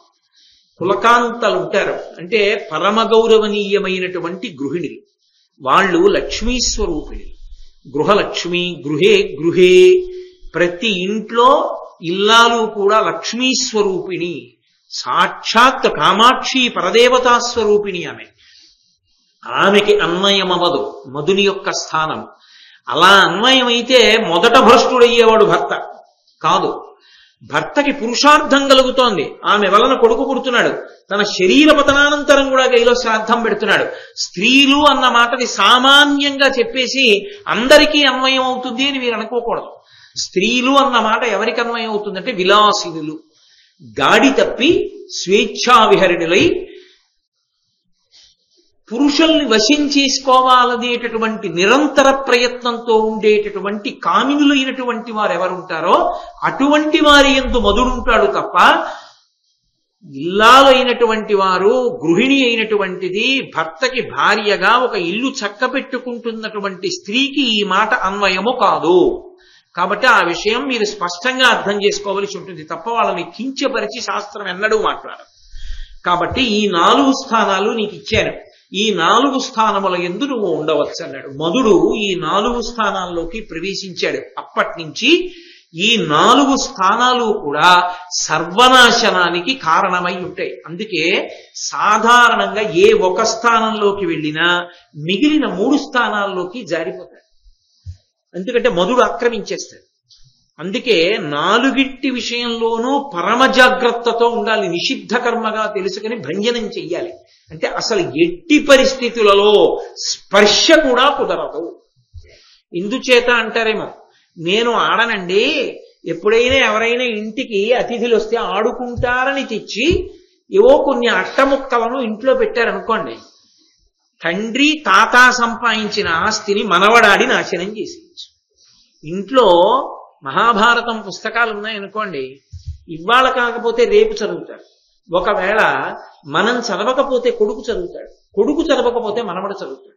ఎవరూ చదవకపోయినా ఇంట్లో ఉన్నందుకు ఇల్లు వృద్ధిలోకి వస్తుంది. కొన్ని ఉన్నందుకు ప్రమాదం తీసుకొస్తాయి. ఒక్కొక్కసారి చూడండి, రోకలి రోలు ఇంటి బయట ఉన్నందుకు దొంగలు ఆ రోలుతోనే తలుపులు బెదరగొట్టి లోపలికి వస్తాడు. అలా వాటి పేరు ఉచ్చరించడం కూడా నాకు ఇష్టం లేదు ఇంత పవిత్రమైన సభలో. ధర్మరాజు గారు వేటి జోలికెడితే అంత అల్లరి పడ్డాడో దానికి సంబంధించి ఈ యుగంలో వాటి ప్రతిరూపమైనటువంటి అట్టముక్కలు ఇంట ఉండరాదు, మధుని స్థానం కనుక. కాబట్టి ఆ 4 పతనాన్ని తీసుకొచ్చేవే. ఊరూరా, వాడవాడ, వీధి వీధిన ఈ దుకాణాలే ఉంటే ఇక లోకంలో సంస్కృతి ఉండాలి, నాగరికత ఉండాలి, ధర్మం ఉండాలి అని కోరుకోవడం ఎలా కుదురుతుంది? మధుడు తిరుగుతూ ఉంటాడా? ఎక్కడ చూసినా ధర్మం తిరుగుతూ ఉంటుందా? కాబట్టి పోని దాని జోలికి వెళ్ళని వాడోడు ఉంటాడు, వాడు కూడా దాని గురించే తెలవాలి. అది మధుడి యొక్క గొప్పతనం. ఏ పేపర్ ఏ రోజు తీయండి దాని గురించి, ఏ వార్తలు విందామని పెట్టండి దాని గురించి, కనీసం వినడమైనా తప్పని స్థితి వాడు కల్పిస్తాడు. అది మధుడంటే. కాబట్టి తస్మాత్ జాగ్రత్త జాగ్రత్త అని వ్యాసవాక్కు నన్నయ్య గారి వాక్కు. కాబట్టి ఓ ధర్మరాజా, అదిగో ఆనాడు ఆ చ్యవన మహర్షి తపస్సు చేసినటువంటి పరమోత్కృష్టమైన స్థానం తరువాతి కాలమునందు ఇక్కడ శంతన మహారాజు, శునక మహారాజు, నరుడు, నారాయణుడు, చతుర్ముఖ బ్రహ్మగారు వీళ్ళందరూ కూడా తపస్సు చేశారు అని యమునా నదీ తీరంలో సరస్సు ఉంది. అదిగో ఆ యమునా నదీ తీరంలో ఉండేటటువంటి సరోవరం పక్కనే వీళ్ళందరి యొక్క తపోస్థానం. అక్కడే ఆ చవన మహర్షి తపస్సు చేశారు. ఇదిగో ఇక్కడ స్నానం చెయ్యి, ఈ తపో భూమి యందు కూర్చో కొంతసేపని రోమశ మహర్షి ధర్మరాజు గారికి ఉపదేశం చేస్తే మాంధాత గొప్ప యజ్ఞం చేసిన ప్రదేశం అని చూపించాడు. యజ్ఞం చేస్తే ఆ ప్రదేశాన్ని చూపిస్తూ ఉంటాడు రోమశ మహర్షి. అంటే ఏమర్థం అవుతుండాలి భారతం చదువుకున్నవాడికి? అసలు వేదములలో ఉన్నటువంటి సమస్త మంత్రముల యొక్క అనుగ్రహాన్ని పొందడానికి మార్గము ఏది అంటే అగ్నిహోత్రమే. అగ్నిని రగల్చి ఆ యజ్ఞమునందు యాగమునందు హోమం చేస్తే దేవతలు ప్రీతి పొంది ఉత్తర క్షణంలో అనుగ్రహిస్తారు. గొప్ప గొప్ప యజ్ఞములు గొప్ప గొప్ప యాగములు ఎక్కడ జరిగాయో అక్కడక్కడ ఆ కాలమునందు అక్కడతో పోయేది కాదది. ఆ తర్వాత కూడా కొన్ని లక్షల సంవత్సరములు, వేల సంవత్సరములు, వందల సంవత్సరములు ఆ చేసినటువంటి హోమం యొక్క శక్తిని బట్టి ఉంటుంది. అవి లోకంలో కొన్ని ఉన్న ప్రదేశానికి వస్తాయి. హోమశాల, యాగశాల ఎప్పుడూ పవిత్రం, గోశాల ఎప్పుడూ పవిత్రం. అవి పరమ పవిత్రమైనటువంటి ప్రదేశములు. ఆ ప్రదేశంలోకి వెళ్ళి వస్తే చాలు, పరమోత్కృష్టం. గోశాల తొక్కి బయటికి వస్తే చాలు, ఎంతో పుణ్యం. గోవులున్న చోటికి వెళ్ళొస్తే చాలు, పరమ పుణ్యం. కాబట్టి అటువంటి ప్రదేశాలు చూపిస్తున్నాడు. ఇక్కడ మాంధాత చేశాడు ఆ యజ్ఞం. మాంధాత ఆయనెవరు? వాళ్ళంతమంది ఏం చెప్తున్నాడుగా రోమశుడు, ఎవరైతే ఏమిట్లేద్దరు అలాగే ఎవరో చేసి ఉంటాడు అని ఊరుకున్నాడు అనుకోండి, చెప్పడాయి. ఉత్సాహం ఉందా వినేవాడికి? దాన్ని బట్టి చెప్తాడు. మాంధాత ఎవరు? అంత ప్రజ్ఞాశాలిగా ఎలా పుట్టాడు? అంత పెద్ద యజ్ఞం ఎలా చేశాడు? ఏది నాకు చెప్పండి మహాప్రభో, దాటమేకండి అంటే రోమశ మహర్షి చెప్తున్నారు ధర్మరాజుతో. వీకున అశ్వమేధములువే యునరించిన ధర్మశీలుడు, ఇక్ష్వాకు కులోద్భవుండు, బలవంతుడు, అనంతయశుండు, అవార్య వీర్యాకరుడు, ఉత్తముండు, యువనాశ్యుడపత్యములేమి చేసి దుఃఖాకులుడై ప్రధానవరులందు సమర్పిత రాజ్యభారుడై. యువనాశ్యుడు అనబడేటటువంటి ఒక రాజు ఇక్ష్వాకు వంశంలో, సూర్యవంశంలో జన్మించాడు, రామచంద్రమూర్తి యొక్క వంశంలో. ఆ జన్మించినటువంటి యువనాశ్యుడు పరమ ధర్మశీలుడు, ఇక్ష్వాకు కులోద్భవుండు, బలవంతుడు, అనంతయశుండు, విశేషమైన కీర్తి కలిగిన వాడు, అవార్య వీర్యాకరుడు, ఎదుటివారిని నిలబెట్టి యుద్ధం చెయ్యగలిగినటువంటి శక్తి ఉన్నవాడు. అంతటి యువనాశ్యుడు అపత్యములేమి చేసి సంతానం లేని కారణం చేత సంతోషంగా మనసులో ఉండలేక ఒక కాలమునందు ఉన్న సుఖము వేరొక కాలమునందు సుఖము కాదు. లోకంలో అది విచిత్రం. ఏ కాలమునందు ఏది సుఖమో అదే సుఖము తప్ప ఒక కాలమునందుండి ఇంకొక కాలమునందు ఉండవలసినది లేకపోవడం సుఖం కాదు. అందుకే ఆశీర్వచనము అన్న మాటకు అర్థం ఏమిటో తెలుసా? ఏ కాలమునందు ఏది నీకు కలిగితే నువ్వు దాని కోసం వేచి ఉండడంలో దుఃఖించవో అది నీకు ఆ కాలమునందు కలుగుగాక అనడానికి ఆశీర్వచనం అంటారు. అందుకు ఆశీర్వచనం చేయించుకున్నానండి అంటారు.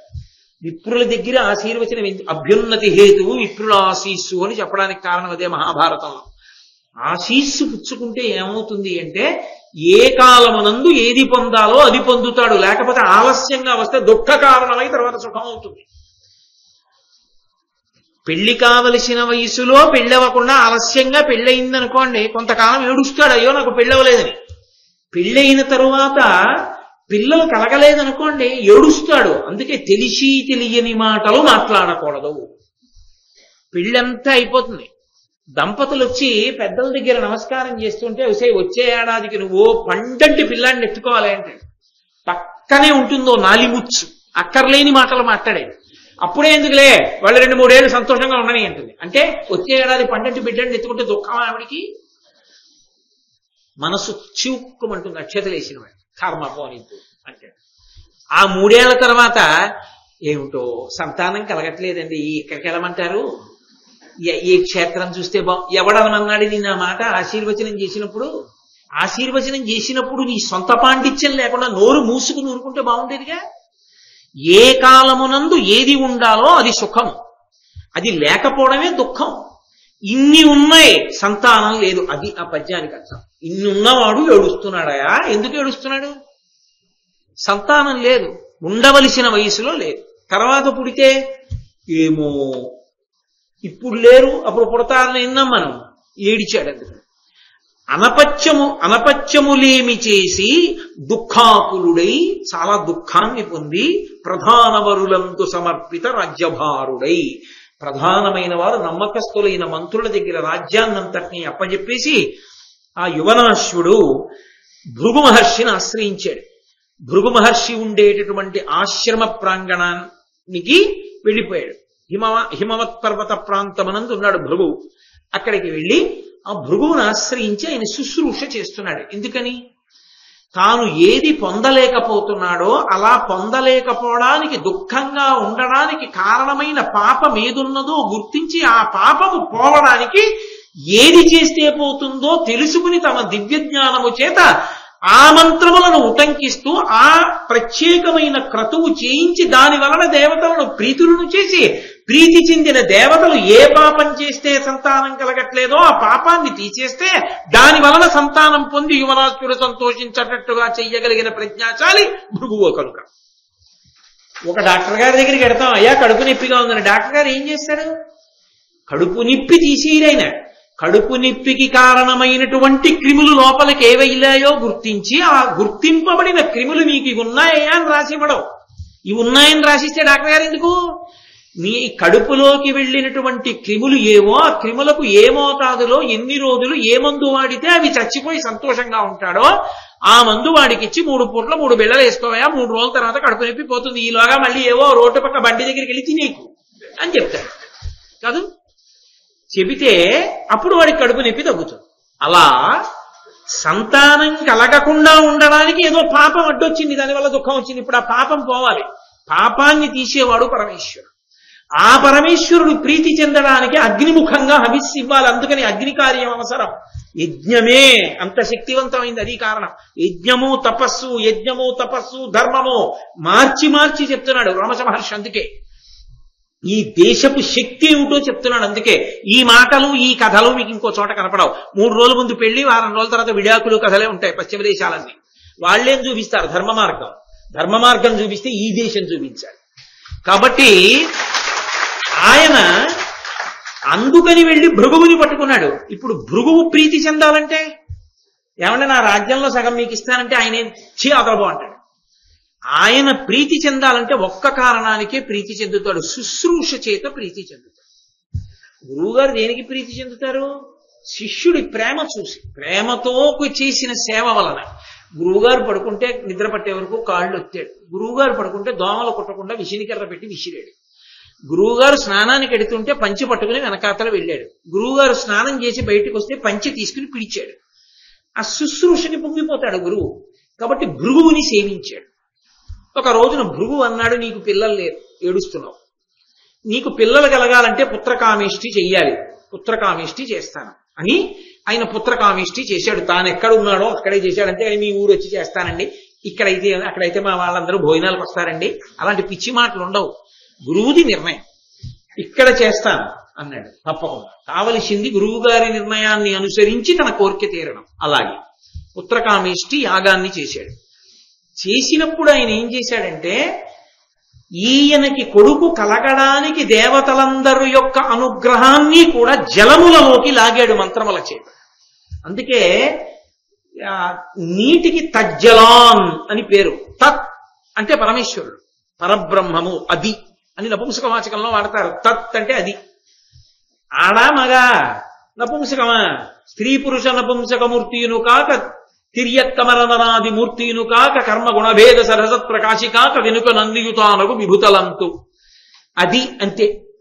కాబట్టి అది స్త్రీయా పురుషుడా నపుంసకమా అదేముండదు ఇహ దానికి. అదొక చిత్, అది వెలుగు, అదొక భాష. అటువంటి పరబ్రహ్మాన్ని ఆయన అనుగ్రహం ఎందులోకి వెడుతుందంటే నీటిలోకి వెడుతుంది ఎప్పుడు. అందుకే ప్రధాన కలశ అని పెడతారు. పెట్టి ప్రధాన కలశలోకి తీస్తారు ఆ శక్తిని. పుణ్యాహవాచనము అని చేస్తారు. నీటిలోకి తీసుకుంటారు శక్తిని. తీసుకుని ఆ నీటిని ప్రోక్షిస్తారు. అశౌచం వదిలిపెడుతుంది. ఏ కోరిక కోరుతున్నావో ఆ కోరికతో ఆ దేవతల యొక్క శక్తులన్నీ నీటిలోకి వెడతాయి. ఒక్కొక్క పదార్థానికి ఒక లక్షణం ఉండదండి. విద్యుత్ తీగని తీసుకొచ్చి ఒక కొయ్య మీద పెట్టారనుకోండి ఎక్కదు. అదే రాగి తీగ మీద పెట్టారనుకోండి ఎక్కుతుంది.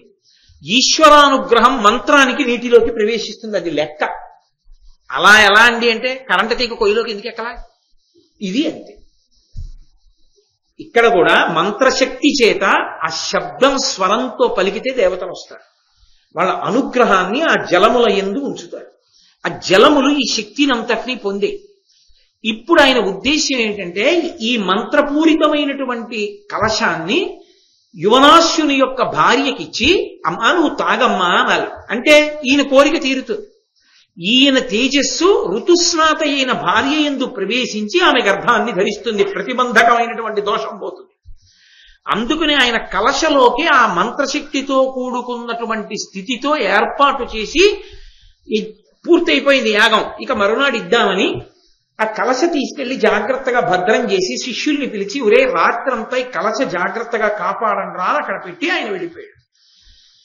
ఆ శిష్యులు బాగా బడలిపోయారు. యాగం చేసి చేసి చేసి చేసి అలిసిపోయారు. ఇంత రాత్రి అయిపోయింది, ఇప్పుడు ఎవడొచ్చి కలశలో నీళ్లు తాగేస్తాడులే అని పడుకున్నారు. ప్రారంధం అని మాట ఉంది కదూ. యువనాశ్యుడికి దాహం వేసి ఆశ్రమంలో కదున్నాడు. ఎవరక్కడ అనడానికి అంతఃపురం కాదు, అది గురువు గారి ఆశ్రమం. తనే లేచి నీళ్లు వెతుక్కుంటున్నాడు. ఈ కలశ కనపడేది.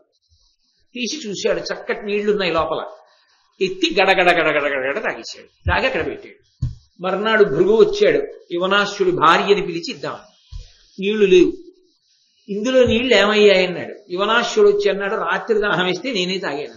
ఆయన అన్నాడు దేవతాశక్తిని అందులోకి తీసుకున్న తరువాత అంతే, ఇంకా నువ్వే గర్భం ధరిస్తావు. నేను గర్భం ధరిస్తే సంతానోత్పత్తి ఎలా బయటికి వస్తుంది బిడ్డ?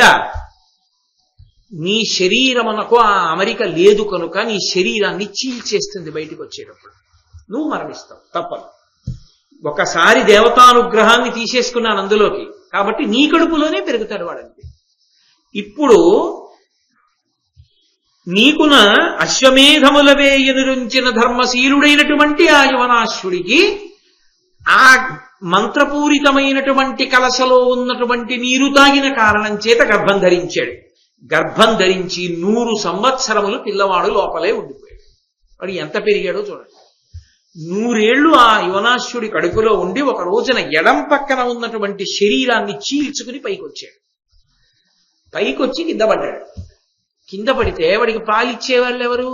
వాడిని పోషించేవాళ్ళు ఎవరు? తండ్రి కడుపులోంచి వచ్చాడు వాడు, తల్లి కడుపులోంచి రాలేదు. అది మంత్రశక్తి. అలా అవుతుందా అండి అంటే అవుతుంది అంతే. మరి అలా చెయ్యగలిగిన దక్షత ఉన్నవాడు ఉంటే సంభవం అయింది దానికి. ఇప్పుడు ఎవరిస్తారు వీడికి పాలు అన్నారు. దేవేంద్రుడు దిగొచ్చాడు. మహాభారతంలో చూపుడు వేలు పెట్టాడు నోట్లో అని ఉంది. మాం దాస్యతి, నేనిస్తాను అన్నాడు. ఇంద్రుడంతటి వాడు వచ్చి నేనిస్తాను ఆ పిల్లవాడికి ఆహారం అన్నాడు కాబట్టి ఆ పిల్లవాడిని మాం దాస్యతి అన్నాడు కాబట్టి మాంధాత అని పిలిచారు. అదే పేరు మీద పిలిచేశారు మాంధాత. ఇతర పురాణాల్లో ఏమిటంటే ఇంద్రుడు బొటన వేలు పెట్టాడు అని. బొటన వేలు కూడా పెట్టలేదు. ఇంద్రుడు తను శరీరంలోకి అమృతాన్ని పుచ్చుకున్నాడు, అమృతం తాగాడు. తన శరీరంలో ఉన్న అమృతాన్ని మాంధాత యొక్క బొటన వేలులోకి పెట్టాడు. పెట్టి ఒరే బొటన వేలు చీక్కోరా అమృతం వస్తుంది పెరుగుతా అన్నాడు. అంటే మాంధాత తన బొటన వేలు తాను నోట్లో పెట్టుకుని చీకాడు. ఇతర పురాణాలు మహాభారతంలో ఇంద్రుడు చూపుడు వేలు పెట్టాడు వాడి ఆయన నోట్లో. ఆ బొటన వేలు నోట్లో పెట్టుకుని చీకినటువంటి కారణం చేత అమృతస్రావమై ఆ పిల్లవాడు పెరిగి పెద్దవాడయ్యాడు.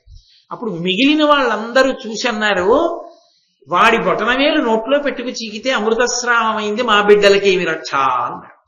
ఇంద్రుడు నవ్వి అన్నాడు మీ బిడ్డలందరికీ కూడా వరమిస్తున్నాను. పసితనంలో బొటన వేలు చీకితే అమృతం కురుస్తుంది వాళ్ళకి లోపలకన్నాడు. అందుకే ఆనాటి నుంచి ఈనాటి వరకు పిల్లలందరూ బొటన వేలు చీకుతారు అని.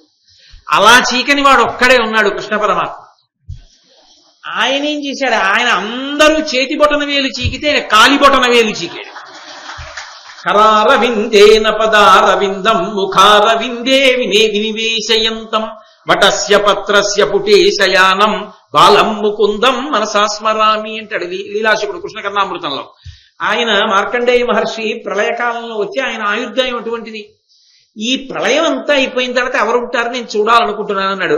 రావ్యాకు మీద పడుకుని కనపడ్డాడు ప్రళయ జలాల మీద తేలుతూ కృష్ణ పరమాత్మ. వటపత్రశాయి అంటారు.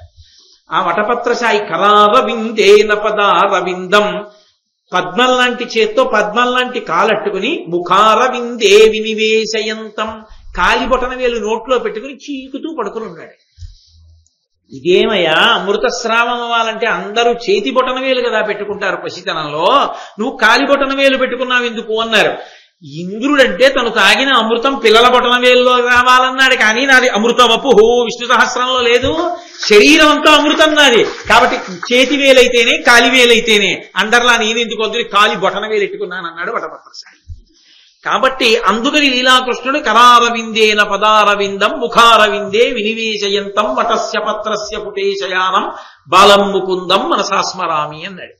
కాబట్టి ఆ ఇంద్రుడు వచ్చి తన చూపుడు వేలు ఆ పిల్లవాడి నోటిలో పెట్టి అమృతాన్ని స్రవింపచేసి ఆ పిల్లవాడు పెరగడానికి కారణమయ్యాడు. కాబట్టి ఆ పిల్లవాడికి మాంధాత అని పేరు వచ్చింది. ఇప్పుడు ఈ పిల్లవాడు కారణజన్ముడైన కారణం చేత ఆయన చిన్నతనంలో కూర్చుని ధ్యానం చేశాడు. ధ్యానమాత్రణ చేసి వేదములు సర్వశాస్త్రములు ధనుర్వేదము సకల విద్య సాయక ప్రయోగంబులు జట్ట వచ్చి పొందెమంధాతృ త్రిభువన పూజ్యునొప్ప.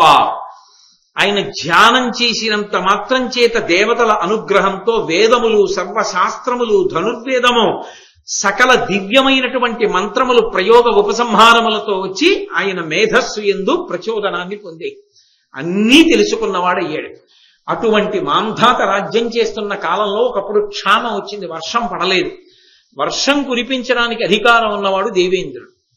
ఇంద్రుడు వర్షం కురిపించలేదని కోపం వచ్చి మాంధాత యుద్ధానికి బయలుదేరాడు.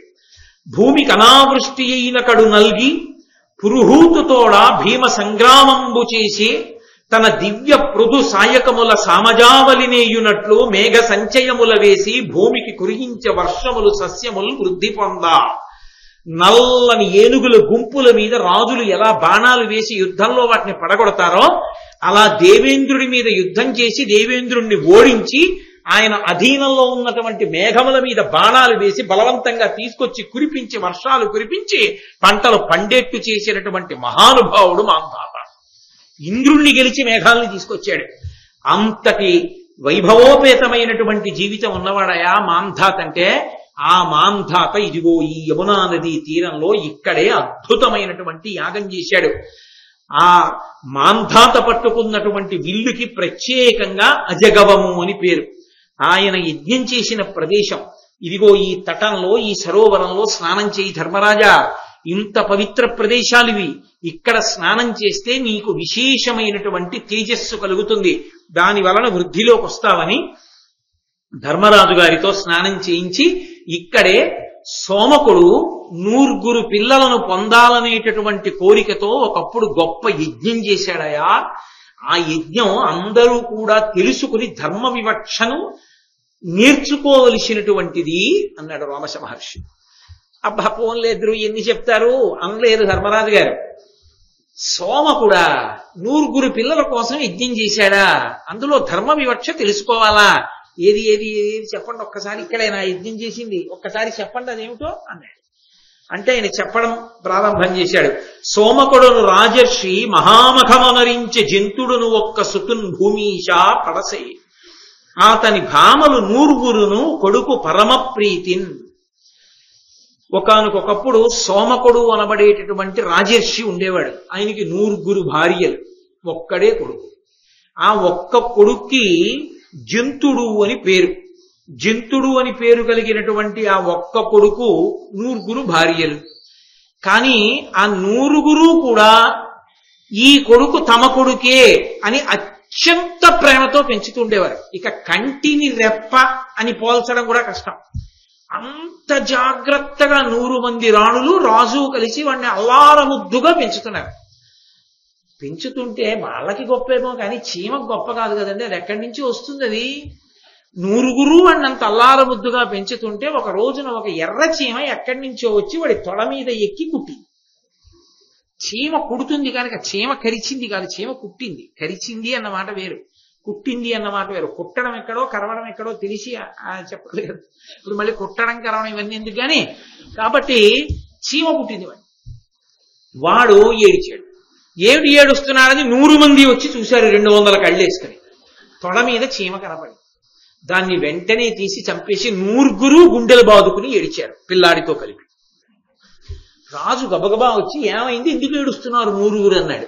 ఒక్క కొడుకు, వాడి తొడ మీద చీమ కుట్టేసింది, మేము ఉండి ఎందుకు ఇంకా ప్రయోజనం అన్నాడు.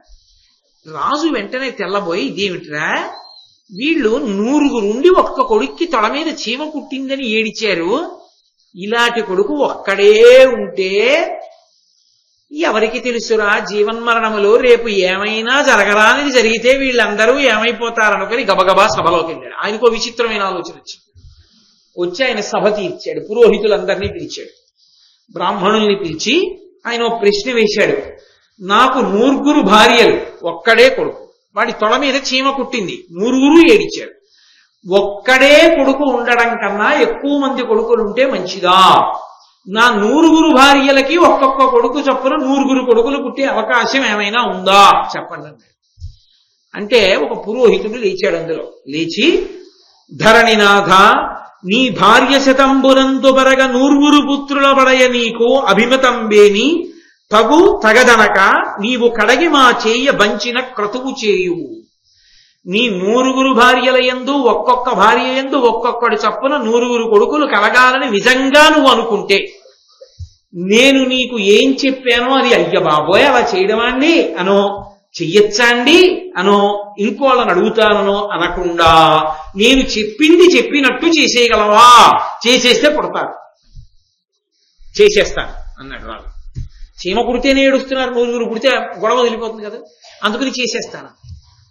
చటుక్కున పురోహితుడు అన్నాడు, ఈ ఒక్క కొడుకున్నాడే వాణ్ణి తీసుకొచ్చి యజ్ఞంలో అపస్తంభానికి కట్టేసి వాణ్ణి వధించి వాడిలో ఉన్న వపని అగ్ని ఎందు వేల్చు, ఆ వాసన పీల్చు.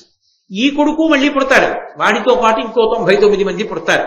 వీడే మళ్ళీ పుట్టాడని గుర్తేమిటో తెలుసా? వీడు పుట్టినప్పుడు ఎడం పక్కన బంగారు శోభ ఉంటుంది, అదే గుర్తు. ఈ జంతుడే మళ్ళీ పుట్టాడే. ఒకడు వీడు మళ్ళీ పుడతాడు, ఇంకో 99 మంది కూడా పుడతారు. అలా చేస్తే యాగం అన్నాడు. అలా చేస్తానన్నాడు రాజు. పురోహితుడికి మాట ఇచ్చాడు, సంకల్పం చేశాడు. ఆడగొర్రెలు ఈడిచినట్టు అన్నారు నన్నయ్య గారు. భార్యలందరూ ఆడగొర్రెలు ఈడిచినట్టు ఏడిచేట. ఒక్క కొడుకుని చంపేస్తామని. చీమ కుడితే ఏడిచేవాళ్ళు చంపితే ఏడవరు. వాడిని బలిచ్చి వాడిని సంహారం చేసి వాడి వపని వేయించాడు. 100 గర్భం ధరించాడు. ధరించి 100 కుమారులను కొన్నారు. అందులో జంతుడు మళ్ళీ పుట్టాడు. ఎడం పక్కన బంగారు శోభ వచ్చింది. కాబట్టి ఆయన చెప్పినటువంటి మాట యథార్థమే. ఇప్పుడు జరిగింది, జరగవలసింది. కానీ చాలా సంతోషించాడు. 100 కుమారులు పెద్దవాళ్ళు అయ్యారు, మంచివాళ్ళు అయ్యారు, సర్వలక్షణ లక్షితోపేతులు అయ్యారు. ఆనందంగా రోజులు గడిచిపోతున్నాయి. కాలం ఒక్కలా ఉండదుగా. రాజుగారు శరీరం విడిచిపెట్టేశాడు. విడిచిపెట్టేసి ఆయన ఉన్నత లోకాలకి వెళ్ళిపోతున్నాడు. వెళ్ళిపోతున్నప్పుడు ధర్మసభలో యమధర్మరాజు గారిని ఒకసారి పలకరించడానికి వచ్చాడు. వచ్చి ఆయనతో మాట్లాడి వెళ్ళిపోతూ యమలోకం నుంచి వెళుతున్నప్పుడు చూస్తే తనకి 100 కొడుకులు కలగడానికి యజ్ఞం చేయించినటువంటి పురోహితుడు ఎవరున్నాడో ఆయన యమలోకంలో మంటల్లో ఏడుస్తూ అరుస్తున్నాడు.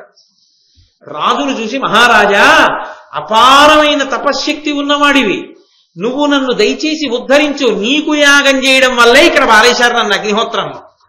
దానికి బ్రహ్మస్థానంలో కూర్చున్నాను, అందుకే ఇక్కడ బారేశారు, కాబట్టి నన్ను ఉద్ధరించన్నాడు. వెంటనే మహారాజు వెనక్కొచ్చి తన తపశ్శక్తిలో కొంత భాగాన్ని ధారపోశాడు. ధారపోస్తే ఆ పుణ్యమూలను విడిచిపెట్టేశారు పురోహితుణ్ణి. రాజు పురోహితుణ్ణి వెంట పెట్టుకుని స్వర్గలోకానికి వెళ్ళిపోయాడు. ఇందులో ఉన్న ధర్మాధర్మ వివక్ష తెలుసుకో సుమా ధర్మరాజా అన్నాడు రామశ మహర్షి. ఇది ఐతిహ్యం చిన్నది, చాలా చిన్న ఉపాఖ్యానం. అరణ్యకాండలో ఎన్నో ఉపాఖ్యానాలు ఉంటాయి. అన్ని గురువులు చెప్తుంటారు, రోమశాదులు. వాటిలో ఉన్న ధర్మ సూక్ష్మాన్ని తెలుసుకోవాలి. సంతాన సంబంధంగా యజ్ఞము యొక్క విశేషం ఏమి అంటే ఒక్క సంతానం కలిగినా చాలు, అది యజ్ఞప్రసాదం. అది ఒక కొడుకు కానివ్వండి, కూతురు కానివ్వండి, ఎవరు కానివ్వండి, ఆ బిడ్డ కలిగినందుకు పొంగిపోవాలి యజ్ఞప్రసాదం తప్ప మళ్ళీ ఆ బిడ్డనే పణంగా పెట్టి వాళ్ళని బలిచ్చి ఇంకా సంతానాన్ని పొందుదాం అనుకోవడం, పిల్లల్ని తీసుకెళ్లి అలాంటి పనులు చేయడం పరమ విరుద్ధం శాస్త్రానికి. కలిగితే కలిగి ఉండవచ్చుగాక, కానీ పెద్ద అధర్మం జరిగింది. అది చెప్పినవాడు పురోహితుడు అలా చెయ్యమని. కాబట్టి అది చెప్పి కర్మ చేయించి బ్రహ్మస్థానమనందున్నావు కాబట్టి నువ్వు వెళ్ళిపో నరకానికి అన్నాడు. నీ మాట ఆయన విన్నాడు అంతే. ఆయన తప్పేం లేదు. ఆయన సంకల్పం చేసి నిన్ను పిలవలేదు, బ్రహ్మస్థానంలో కూర్చోమని నిన్ను అడిగాడు ఏం చేయనని. ఉన్న ఒక్క సంతానంతో సంతోషించవయా, యజ్ఞప్రసాదం ఎందుకు అల్పాయుర్దాయంతో ఉంటాడు, దీర్ఘాయుష్మంతుడవుతాడని నువ్వు చెప్పవలసింది. చెప్పకుండా వాణ్ణి పణంగా పెట్టి 9 బిడ్డలు వస్తారని యజ్ఞం చేయించావు. అవునా కాదా అని అడక్కో చెయ్యన్నావు. ఇప్పుడు తప్పు నీది. బ్రహ్మస్థానానికి గౌరవం ఇచ్చి చేతులు కట్టుకున్నవాడు ఆయన. ఆయనది తప్పు లేదు. కర్మ చేసినా ఆయన అంటలేదు. సలహా చెప్పి బ్రహ్మస్థానంలో కూర్చున్నావు కాబట్టి దోషము నీయందే పెట్టాను, నువ్వు పోయి అవలోకానికని అగ్నిహోత్రంలో వారేస్తాడు. అందుచేతనే కర్మ చేసినప్పుడు మరి 4వ వంతు రాజుని కట్టి కొడపలేదా? తన కొడుకుని యాపస్తంభానికి కట్టినప్పుడంటే ఆయనకి పక్కన తపస్సు ఉంది, ఆ తపస్సు కాపాడింది. అంటే కర్మ గొప్పదా తపస్సు గొప్పదా అంటే కర్మ కన్నా తపస్సే గొప్ప. ఎన్ని యజ్ఞములు చేయించినా, ఎన్ని యాగములు చేయించినా, ఎంత క్రతువు తెలిసి ఉన్నా ఆ క్రతువు తెలిసి ఉండడం కన్నా తపస్సు చేసి పరమేశ్వరానుగ్రహాన్ని పొందినటువంటి వాడు ఈయన్ని కూడా ఉద్ధరించగలిగిన వాడై ఉంటాడు, పై స్థానంలో నిలబడి ఉంటాడు. అందుకే రాజు ఉద్ధరించగలిగాడు పురోహితుడిని. కాబట్టి ఎప్పుడూ దీన్ని జ్ఞాపకం ఉంచుకోవాలి సుమా అని చెప్పాడంటే పరమేశ్వర ప్రసాదంగా లభించినది ఏదైనా అంగీకరించి సంతోషించాలి తప్ప ప్రత్యేకించి సంతానం విషయంలో ఒక్కడా ఇద్దరా అని ఆలోచించి వాళ్ళని పణంగా పెట్టి మళ్లీ పొందాలనేటటువంటి కోరికలు పుట్టకూడదు. వెర్రి కోరికలు, అది అధర్మబద్ధమైనటువంటి కోరిక. అది చేయించినందుకు పురోహితుడు వెళ్ళిపోవలసి వచ్చింది.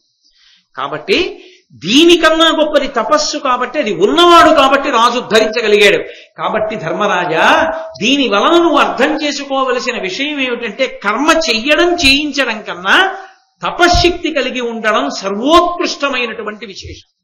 అది సర్వదా గొప్పది. కాబట్టి దానికి ఈ క్రిందది నమస్కరించవలసిందే. అదే ఉద్ధరణ హేతువై ఉంటుంది లోకానికి. కాబట్టి కేవలము కర్మకి పరిమితము కాకుండా తపశ్శక్తి యందు కూడా ప్రవేశించాలి. అందుకే రామాయణంలో అనసూయాదేవి ఒక మాట అంటుంది, భర్త ఎటువంటి వాడో తెలుసా అని అడిగింది. భర్త సిద్ధంగా ఉన్న తపఫలం లాంటివాడు. పుణ్యం అలా కాదు. పుణ్యం మీకు ఎప్పుడు అనుభవంలోకి వస్తుంది అని అడిగారు అనుకోండి, చెప్పడం కష్టం. ఓ మంచి పని చేసి ఇప్పుడు ఈ పుణ్యం నాకు ఎప్పుడు అనుభవంలోకి వస్తుందన్నారు అనుకోండి, ఇప్పుడు రావచ్చు, ఓ 10 జన్మల తర్వాత రావచ్చు అనుభవంలోకి. తపస్సు అలా కాదు, ఎప్పుడూ దగ్గర అంటి పెట్టుకునే ఉంటుంది. అది ఎప్పుడూ రక్షణ చేస్తూనే ఉంటుంది తపస్సు. అందుకే తపస్సు గొప్పది. తపస్సు వైపుకి అడుగు వెయ్యాలి ప్రతివాడు. తపస్సు అంటే ఎక్కడికో వెళ్ళిపోయి చెట్టు కింద కూర్చోవడం కాదు. నేను మీతో మొన్ననే మనవి చేశా, శృణ్వంతపః.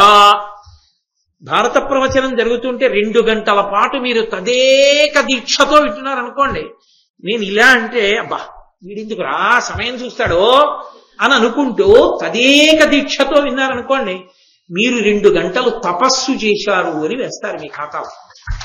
నేను 2 గంటలు తదేక దీక్షతో భారతం చదువుకున్నాను అనుకోండి, ఆయన 2 గంటలు తపస్సు చేశాడు అని వేస్తారు. అదే నేను షోడశోపచార పూజ చేశాననుకోండి, తపస్సులోకి రాదు. అది జపమునందు ధ్యానమునందు నా దృష్టి కేంద్రీకరణము తపస్సు అవుతుంది అక్కడ. తప్ప తపస్సు అంటే సత్యమే పలుకుట తపస్సు. అవన్నీ తపస్సు కిందకు వస్తాయి. అందుకే తపస్సుని ఆశ్రయిస్తే కర్మ కన్నా కూడా గొప్పదై రక్షణ చేస్తుంది. తనని కాదు, తాను వేరొకరిని కూడా ఉద్ధరించగలదు. దానికి తార్కాణం ఇదే. ఇదే ఆ యజ్ఞం జరిగిన ప్రదేశం ధర్మరాజా. 9 కొడుకులు పుట్టడానికి కారణమైన యజ్ఞం. కానీ యజ్ఞం మాత్రం ఖచ్చితంగా జరిగింది, ఎక్కడ దోషం లేకుండా. అందుకే మళ్ళీ 9 పుట్టారు. కానీ ధర్మ వివక్ష ఎందు దోషం వచ్చింది. అందుకని వెళ్ళిపోవలసి వచ్చింది పురోహితుడు. కానీ ఆయన దక్షత మాత్రం శంకింపరానిది. అంత గొప్ప ప్రదేశం, చెయ్యి స్నానం చెయ్యి, అది సరోవరంలోకి వెళ్ళి యమునా నది తటంలో స్నానం చెయ్యి అని పంపించాడు. కాబట్టి అంత గొప్పదయా ఈ సోమక వృత్తాంతం అన్నాడు. అయిపోయింది. అయిపోయిన తరువాత ఆ ముందుకు వెళ్ళారు. వెళ్ళిన తరువాత నాభాగుడు, అంబరీషుడు, యయాతి, భరతుడు మొదలైన వాళ్ళందరూ ఇక్కడే యజ్ఞాలు చేసి స్నానం చేసినటువంటి యమునా తీరంలో ఉన్నటువంటి ఘట్టం ఇది. ఇక్కడే వాళ్ళు స్నానాలు చేశారు. ఆ స్నానం చేయడం అంటే ఏం మాటలు కాదు. ఎందుచేతంటే ఒక యజ్ఞం జరిగింది అంటే ఎందరో మహాపురుషులు వస్తారు. యజ్ఞ దీక్ష తీసుకున్నవాడు అక్కడికి దగ్గరలో ఉండి ప్రతిరోజు దీక్షితుడు స్నానం చేసి పైకెక్కుతాడు. అందుకే దీక్ష యందు ప్రధాన నియమం ఏది అంటే స్నానం. దీక్షితులైన వారు ఎప్పుడూ స్నానానికి ఎవరితో వెళ్ళాలి అంటే గురువు గారితో వెళ్ళాలి. గురువు గారితో వెడితేనే అసలు ఆ స్నాన వైభవం ఏమిటో అర్థం అవుతుంది. లేకుండా దీక్ష తీసేసుకుని మనంత మనమే స్నానానికి ఎడుతుంటే అప్పటికి తెలుస్తుంది అసలు ఆ స్నానం. నువ్వు దీక్ష తీసుకోకముందే స్నానం చేసావో, దీక్ష తీసుకున్నాక అదే స్నానం చేస్తావు కాదు. గురువు గారితో వెడితేనే తెలుస్తుంది. కాబట్టి ఇక్కడ మహానుభావులు ఎందరో యజ్ఞదీక్షితులయ్యారు. అదిగో అంబరీషుడు, యయాతి, నాభాగుడు, భరతుడు వీళ్ళందరూ కూడా యజ్ఞాలు చేసి స్నానం చేసిన యమునా తీర సరోవరం. ఇక్కడ స్నానం చేయవయా ధర్మరాజా అని చెప్పి, ఇందులో స్నానం చేస్తే నీకో విశేషం కలుగుతుంది ధర్మరాజా. నువ్వు ఎంత భక్తితో మునక వెయ్యాలో అంత భక్తితో స్నానం చేసి నిలబడు ఈ నీళ్లలో. నీకు ఏమి దర్శనమైందో బయటికి వచ్చి నాకు చెప్పు అన్నాడు. అంటే నీటిది కాదు ఆ శక్తి, నీటిని పట్టుకుంది. నీటికి నేను మీతో ఇందాక మనవి చేశా, సహజంగా ఒక శక్తి ఉంటుంది. వేదం దాని గురించే మాట్లాడుతుంది. సమస్త పదార్థములను పవిత్రం చెయ్యగలిగిన శక్తి నది యందు ఉంటుంది. ఒకడు అపవిత్రుడు వచ్చి స్నానం చేశాడనుకోండి, పైన కిందనే స్నానం చేశాడనుకోండి నదిలో, ఆ నీళ్లు నా మీదకి వచ్చాయి కాబట్టి నాకు వచ్చింది అపవిత్రత ఉండదు. మునక వేసిన వాళ్ళందరూ శౌచాన్ని పొందుతారు, అందరూ పవిత్రులు అయిపోతారు.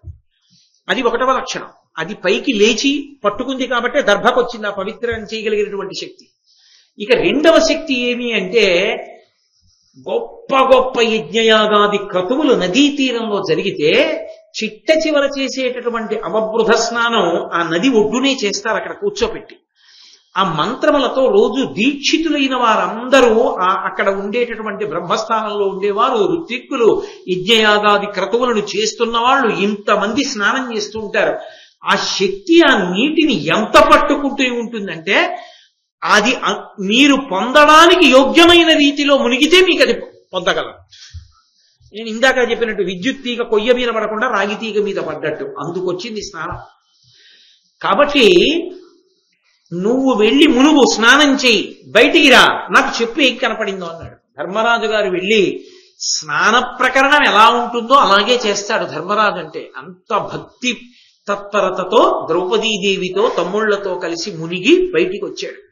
ఏం కనపడిందని అడిగాడు రోమశ మహర్షి. ఆయన అన్నాడు, దేవర్షి జుచరాహిత లోకములు, ఆదిత్యాశ్వినీ లోకముల్, దేవాధీశ్వరు చూచితిన్ మరియున దేవేంద్రునొద్దన్, సగాండీవోద్దమ భుజార్గళు కిరీటిన్ సవ్యసాచిన్, జయశ్రీ విభ్రాజితు పార్థు చూచితి జగత్సేవ్యా మునీంద్రోత్తమ. నేను ఆ నీటిలో మునిగి పైకి లేవగానే ఇలా పైకి చూస్తే నాకేం కనపడ్డాయో తెలుసా రోమశ మహర్షి? దేవతలు ఉండే లోకాలు కనపడ్డాయి, ఋషులు ఉండే లోకాలు కనపడ్డాయి. దానితో పాటుగా ఖేచరులు, ఆకాశమనందు తిరిగేటటువంటి వాళ్ళ యొక్క లోకాలు కనపడ్డాయి.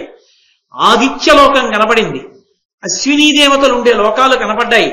ఇంద్రలోకం కనబడి ఇంద్రుడు కనబడ్డాడు.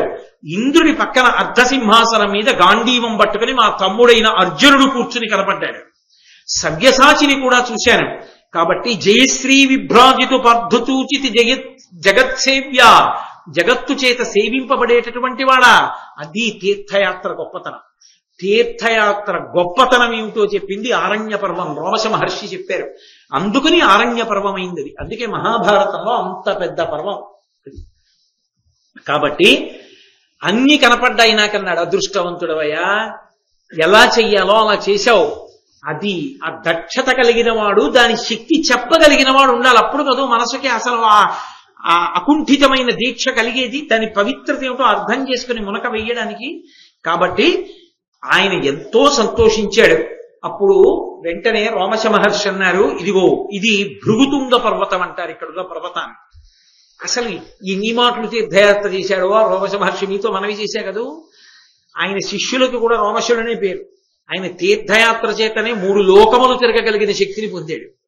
కాబట్టి ఇదిగో భృగుతుంగ పర్వతం. ఇక్కడ శిబి చక్రవర్తి గొప్ప యజ్ఞం చేశాడు. ఆ శిబి చక్రవర్తి ఆనాడు కాదు, తన యొక్క ఔదార్యము చేత ఎప్పటికీ స్మరించగలిగినటువంటి మహానుభావుడయ్యాడయా ధర్మరాజా. ఎప్పటికీ స్మరించవలసిన వాడయ్యాడా శిబి చక్రవర్తి. ఈ పర్వతం మీద యజ్ఞం చేశాడా? ఏది ఏది ఏది నాకు ఒక్కసారి శిబి చక్రవర్తి గురించి చెప్పండి.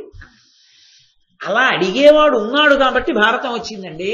అడిగేవాడు లేకపోతే అసలు రోమశ మహర్షిని ధర్మరాజు గారు ఇవన్నీ అడగకుండా చాలేదు కాసేపు రూమ్కి వెళ్ళిపోయి రెస్ట్ తీసుకుందాం అన్నాడు అనుకోండి, ఇంకా భారతం ఎక్కడి నుంచి వస్తుంది? ఆ ఉత్సాహం ఉంది కాబట్టి భారతం వచ్చింది. కాబట్టి ఆ శిబి చక్రవర్తి గురించి చెప్తున్నాడు రోమశ మహర్షి. ఒకానొక సమయంలో ఆయన సభ తీర్చి ఉన్నాడు శిబి చక్రవర్తి. ఎవరికి ఏది కోరితే అది దానం చేస్తాడు. పరమధర్మమూర్తి, ధర్మ వివక్ష ఉన్నవాడు. ఈ మాట నేను అన్నప్పుడు ఎవరికి ఏది పడితే అది దానం చేస్తాడు అంటే సమాజాన్ని పాడు చేసే వాళ్ళకి పనికొచ్చేవి కూడా దానం చేస్తాడని కాదు దాని అర్థం. దొంగలు వచ్చి బాగా పదునైన కత్తులు 4 ఇద్దరు రాత్రి పొడి చేసి దొంగతనాలు చేస్తామంటే దానాలు చేస్తాడని అర్థం చేసుకోకూడదు. దానము ధర్మబద్ధము. అందుకే దానము చేసినప్పుడు ధార్మికంగానే చెయ్యాలి. ఇచ్చినప్పుడు యోగ్యునకే ఇవ్వాలి. అది పుచ్చుకోవడానికి అర్హుడనుకున్న వాడికి ఇవ్వాలి తప్ప అది పుచ్చుకోవడానికి అనర్హుడైన వాడికి ఇవ్వకూడదు. అలా మీరు ఇచ్చారనుకోండి, ఇస్తే నిరుపయోగం అయిపోతుంది ఆ వస్తువు. ఎవరికి ఇస్తే పొంగిపోతాడో ఆయనకి ఇవ్వాలి. మీరు పట్టుకెళ్ళి ఒక పుస్తకాన్ని ఎవరికిస్తే ఆయన కళ్ళకద్దుకుని తీవిన పెట్టుకుని చదువుకుని పరవశించిపోతాడో ఆయనకి ఇవ్వాలి. కానీ అది పట్టుకెళ్ళి బియ్యం డబ్బా ఓ పక్క ఒరిగిపోతుంది, ఇది పెడితే గట్టిగా అట్టుంది బాగుంటుందని కింద ఒత్తు పెట్టుకునే వాడికి పుస్తకం ఇస్తే ఎందుకది? అది చిరిగి పాడైపోతుంది. కాబట్టి ఎవరికి ఇవ్వాలో వాళ్ళకి ఇవ్వాలి.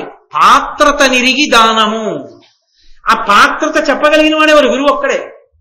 ఈయన దీనికి అర్హుడు, ఇది చెయ్యవయా అని చెప్పవలసిన వాడు గురువు, చెప్పినప్పుడు పాటించవలసిన వాడు శిష్యుడు. అందుకే గురువుది సలహా కాదు, ఆజ్ఞ. కాబట్టి శిబి చక్రవర్తి సభలో ఉన్నాడు, గొప్ప దానశీలి.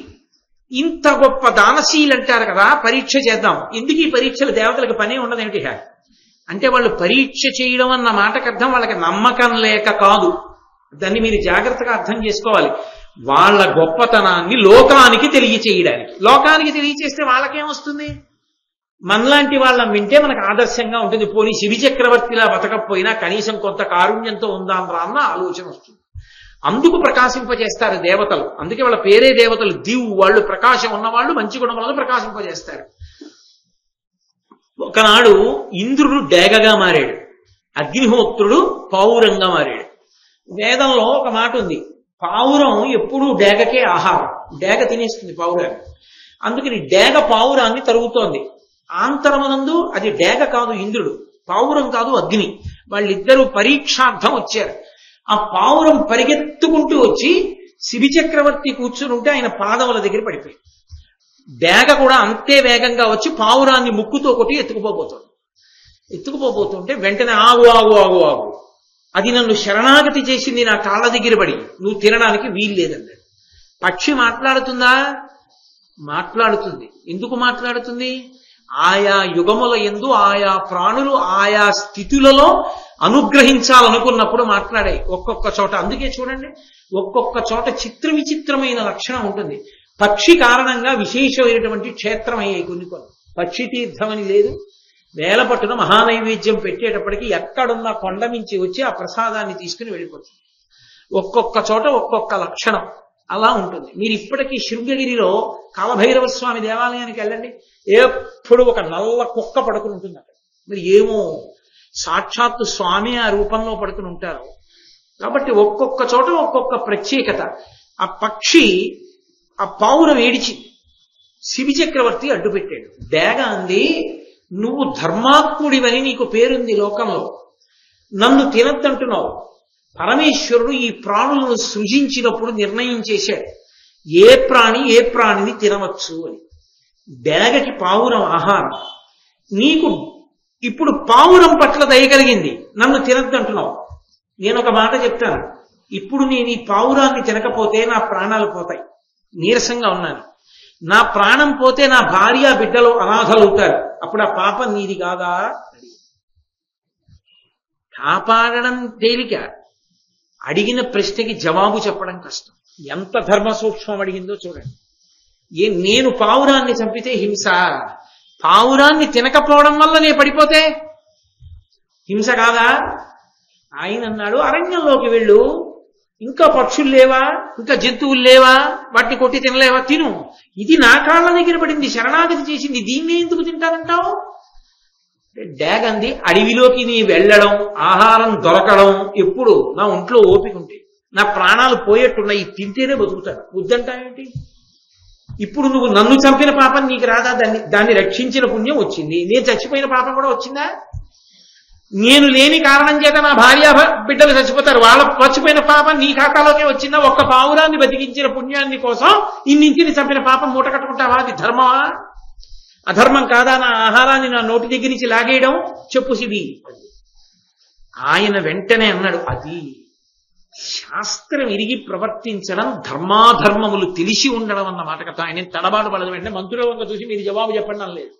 ఆయన అన్నాడు, ప్రాణభయమున వచ్చి ఈ పక్షి నన్ను ఆశ్రయించి ఆశ్రితునెట్టి అధముడైనా విడువడనియు నేనెట్లు విడుతు దీని ఆశ్రిత త్యాగమిది ధర్మమునే చెప్పుమా.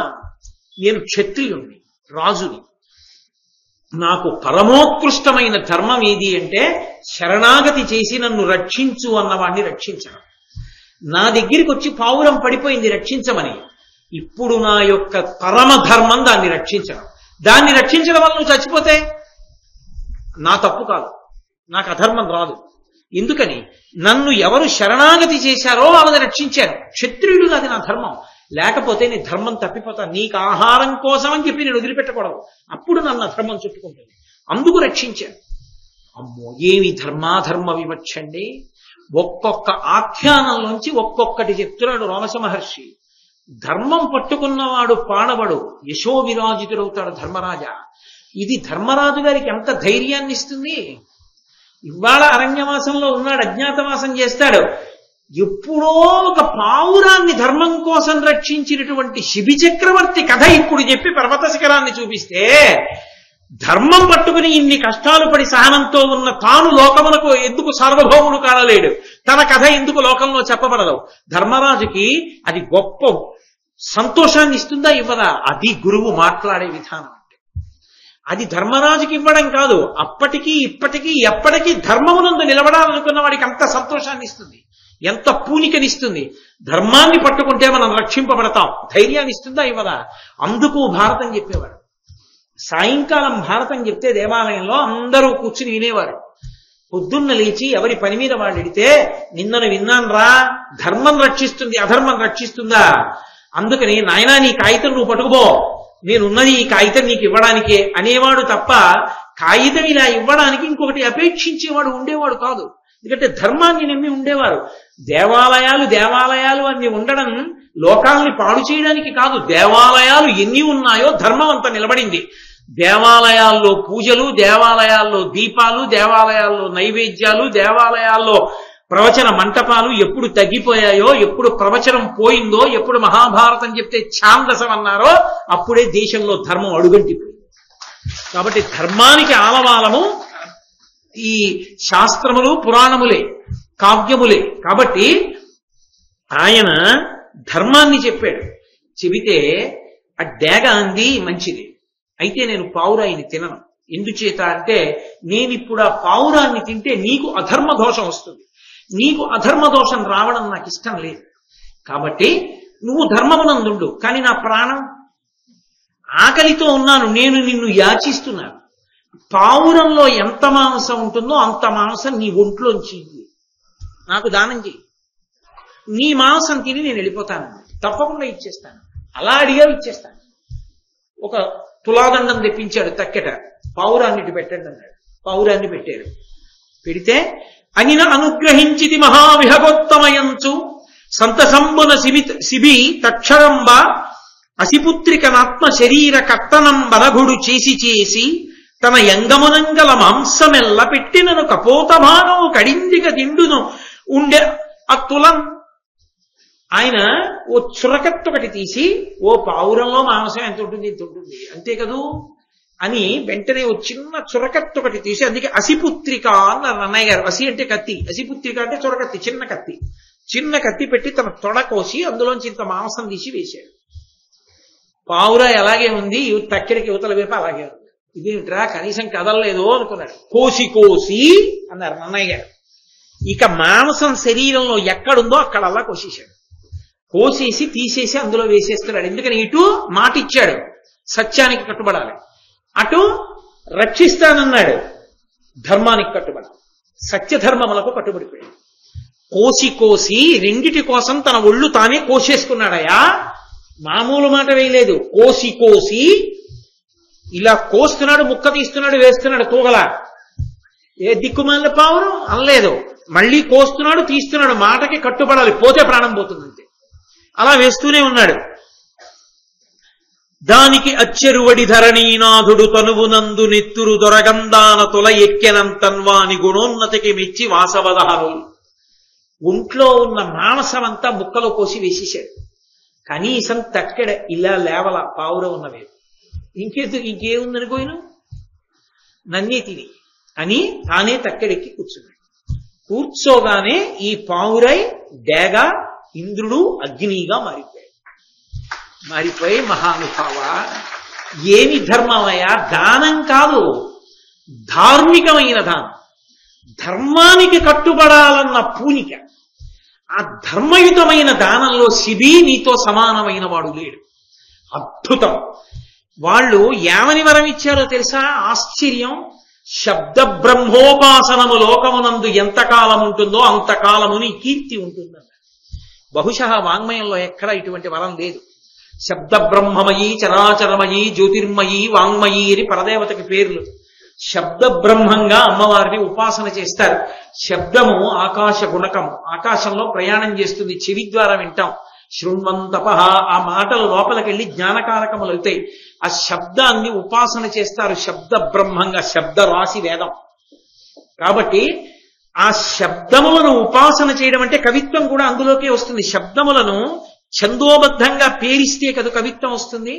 ఇది కవిత్వం ఎంతకాలం ఉంటుందో, మాటలు ఎంతకాలము చెప్పబడతాయో, మాటల చేత మానవులు బాగుపడ్డం అన్నది ఎంతకాలం ఉంటుందో, బాగుపడ్డానికి మాట్లాడడం అన్నది ఎంతకాలం ఉంటుందో, మాటల వలన మనం బాగుపడాలని వినడం అన్నది ఎంతకాలం ఉంటుందో అంతకాలం నీ కీర్తి ఉంటుందయా అన్నాడు. అంటే అసలు శబ్ద బ్రహ్మోపాసనం ఉన్నంత కాలము నీ కీర్తి ఉంటుంది శిబి చక్రవర్తి. అందుకంటారు పోతన గారి భాగవతంలో, కారే రాజులు రాజ్యములు గెలువరే గర్వోన్నతిం పొందరే వారేరి సిరి మూట కత్తుకొని పోవంజాలిరే భూమిపై పేరైనం కలదే శిబి ప్రముఖులం ప్రీతిం యశక్కాములై ఈరే కోర్కెలు వారలంతలపరే ఈ కాలమం భార్గవ అంటారు. పోతన గారంతటి వారు శిబి ప్రముఖులం అనే వాడారు. అంతటి మహానుభావుడై శబ్ద బ్రహ్మమున్నంత కాలము తాను ఆ అద్భుతాన్ని అనుభవించగలిగినటువంటి వాడై, తన కీర్తి ప్రకాశించేటటువంటి వాడై శిబి చక్రవర్తి యశోవిరాజితుడయ్యాడయా. అదిగో అంతటి మహానుభావుడైన శిబి ఈ భృగుతుంగ పర్వత శిఖరం మీదకే వచ్చి యజ్ఞం చేశాడు. ఆ యజ్ఞం జరిగిన ప్రాంతంలో కూర్చో కాసేపు. అదిగో పక్కన ఉన్నటువంటి యమునా నది తీరంలో స్నానం చేయి, అదృష్టవంతుడు. మళ్ళీ స్నానం చేశాడు. ఇప్పుడు నీకు ఇంకొక విషయం చెప్తా, ఇది పరమాద్భుతమైనటువంటి విశేషం. కడుపులో ఉన్న కొడుకుని, అమ్మ కడుపులో తన భార్య కడుపులో ఉన్న కొడుకుని బయట తిరుగాడుతున్న తండ్రి శపించాడు. ఎందుకు శపించాడో తెలుసా? ఇంకా బయటికి రాని పిల్లవాడు బయట తిరుగుతున్న తండ్రికి వేదం విషయంలో సలహా చెప్పాడు. ఏ సలహా చెప్పాడో, ఏ సలహా విని తండ్రి శపించాడో, శపించిన తండ్రినే కొడుకు రక్షించాడో, అసలు ఆ వేదమునకున్న గొప్పతనం ఏమిటో, ఆ కథ ఎందుకలా నడిచిందో, ఈ విశేషాలన్నీ ధర్మరాజా బాగా చీకటి పడింది, లోతుపాతులు కనపడవు కదా, మళ్ళీ రేపు సాయంకాలం 6:30 చెప్పుకుందాం, అప్పుడు విని స్నానం చేద్దుగా. కాబట్టి మళ్ళీ రేపు సాయంకాలం 6:30 కృష్ణ భగవానుడు పలికించినంత మేర ఒక్కొక్క దాంట్లో ధర్మం అండి ఎటువంటి అద్భుతమైనటువంటి ఉపాఖ్యానాలు అవన్నీ. అందుకు ఆరణ్యకాండ అని పిలిచారు దాన్ని. కాబట్టి రేపు సాయంకాలం 6:30 కృష్ణ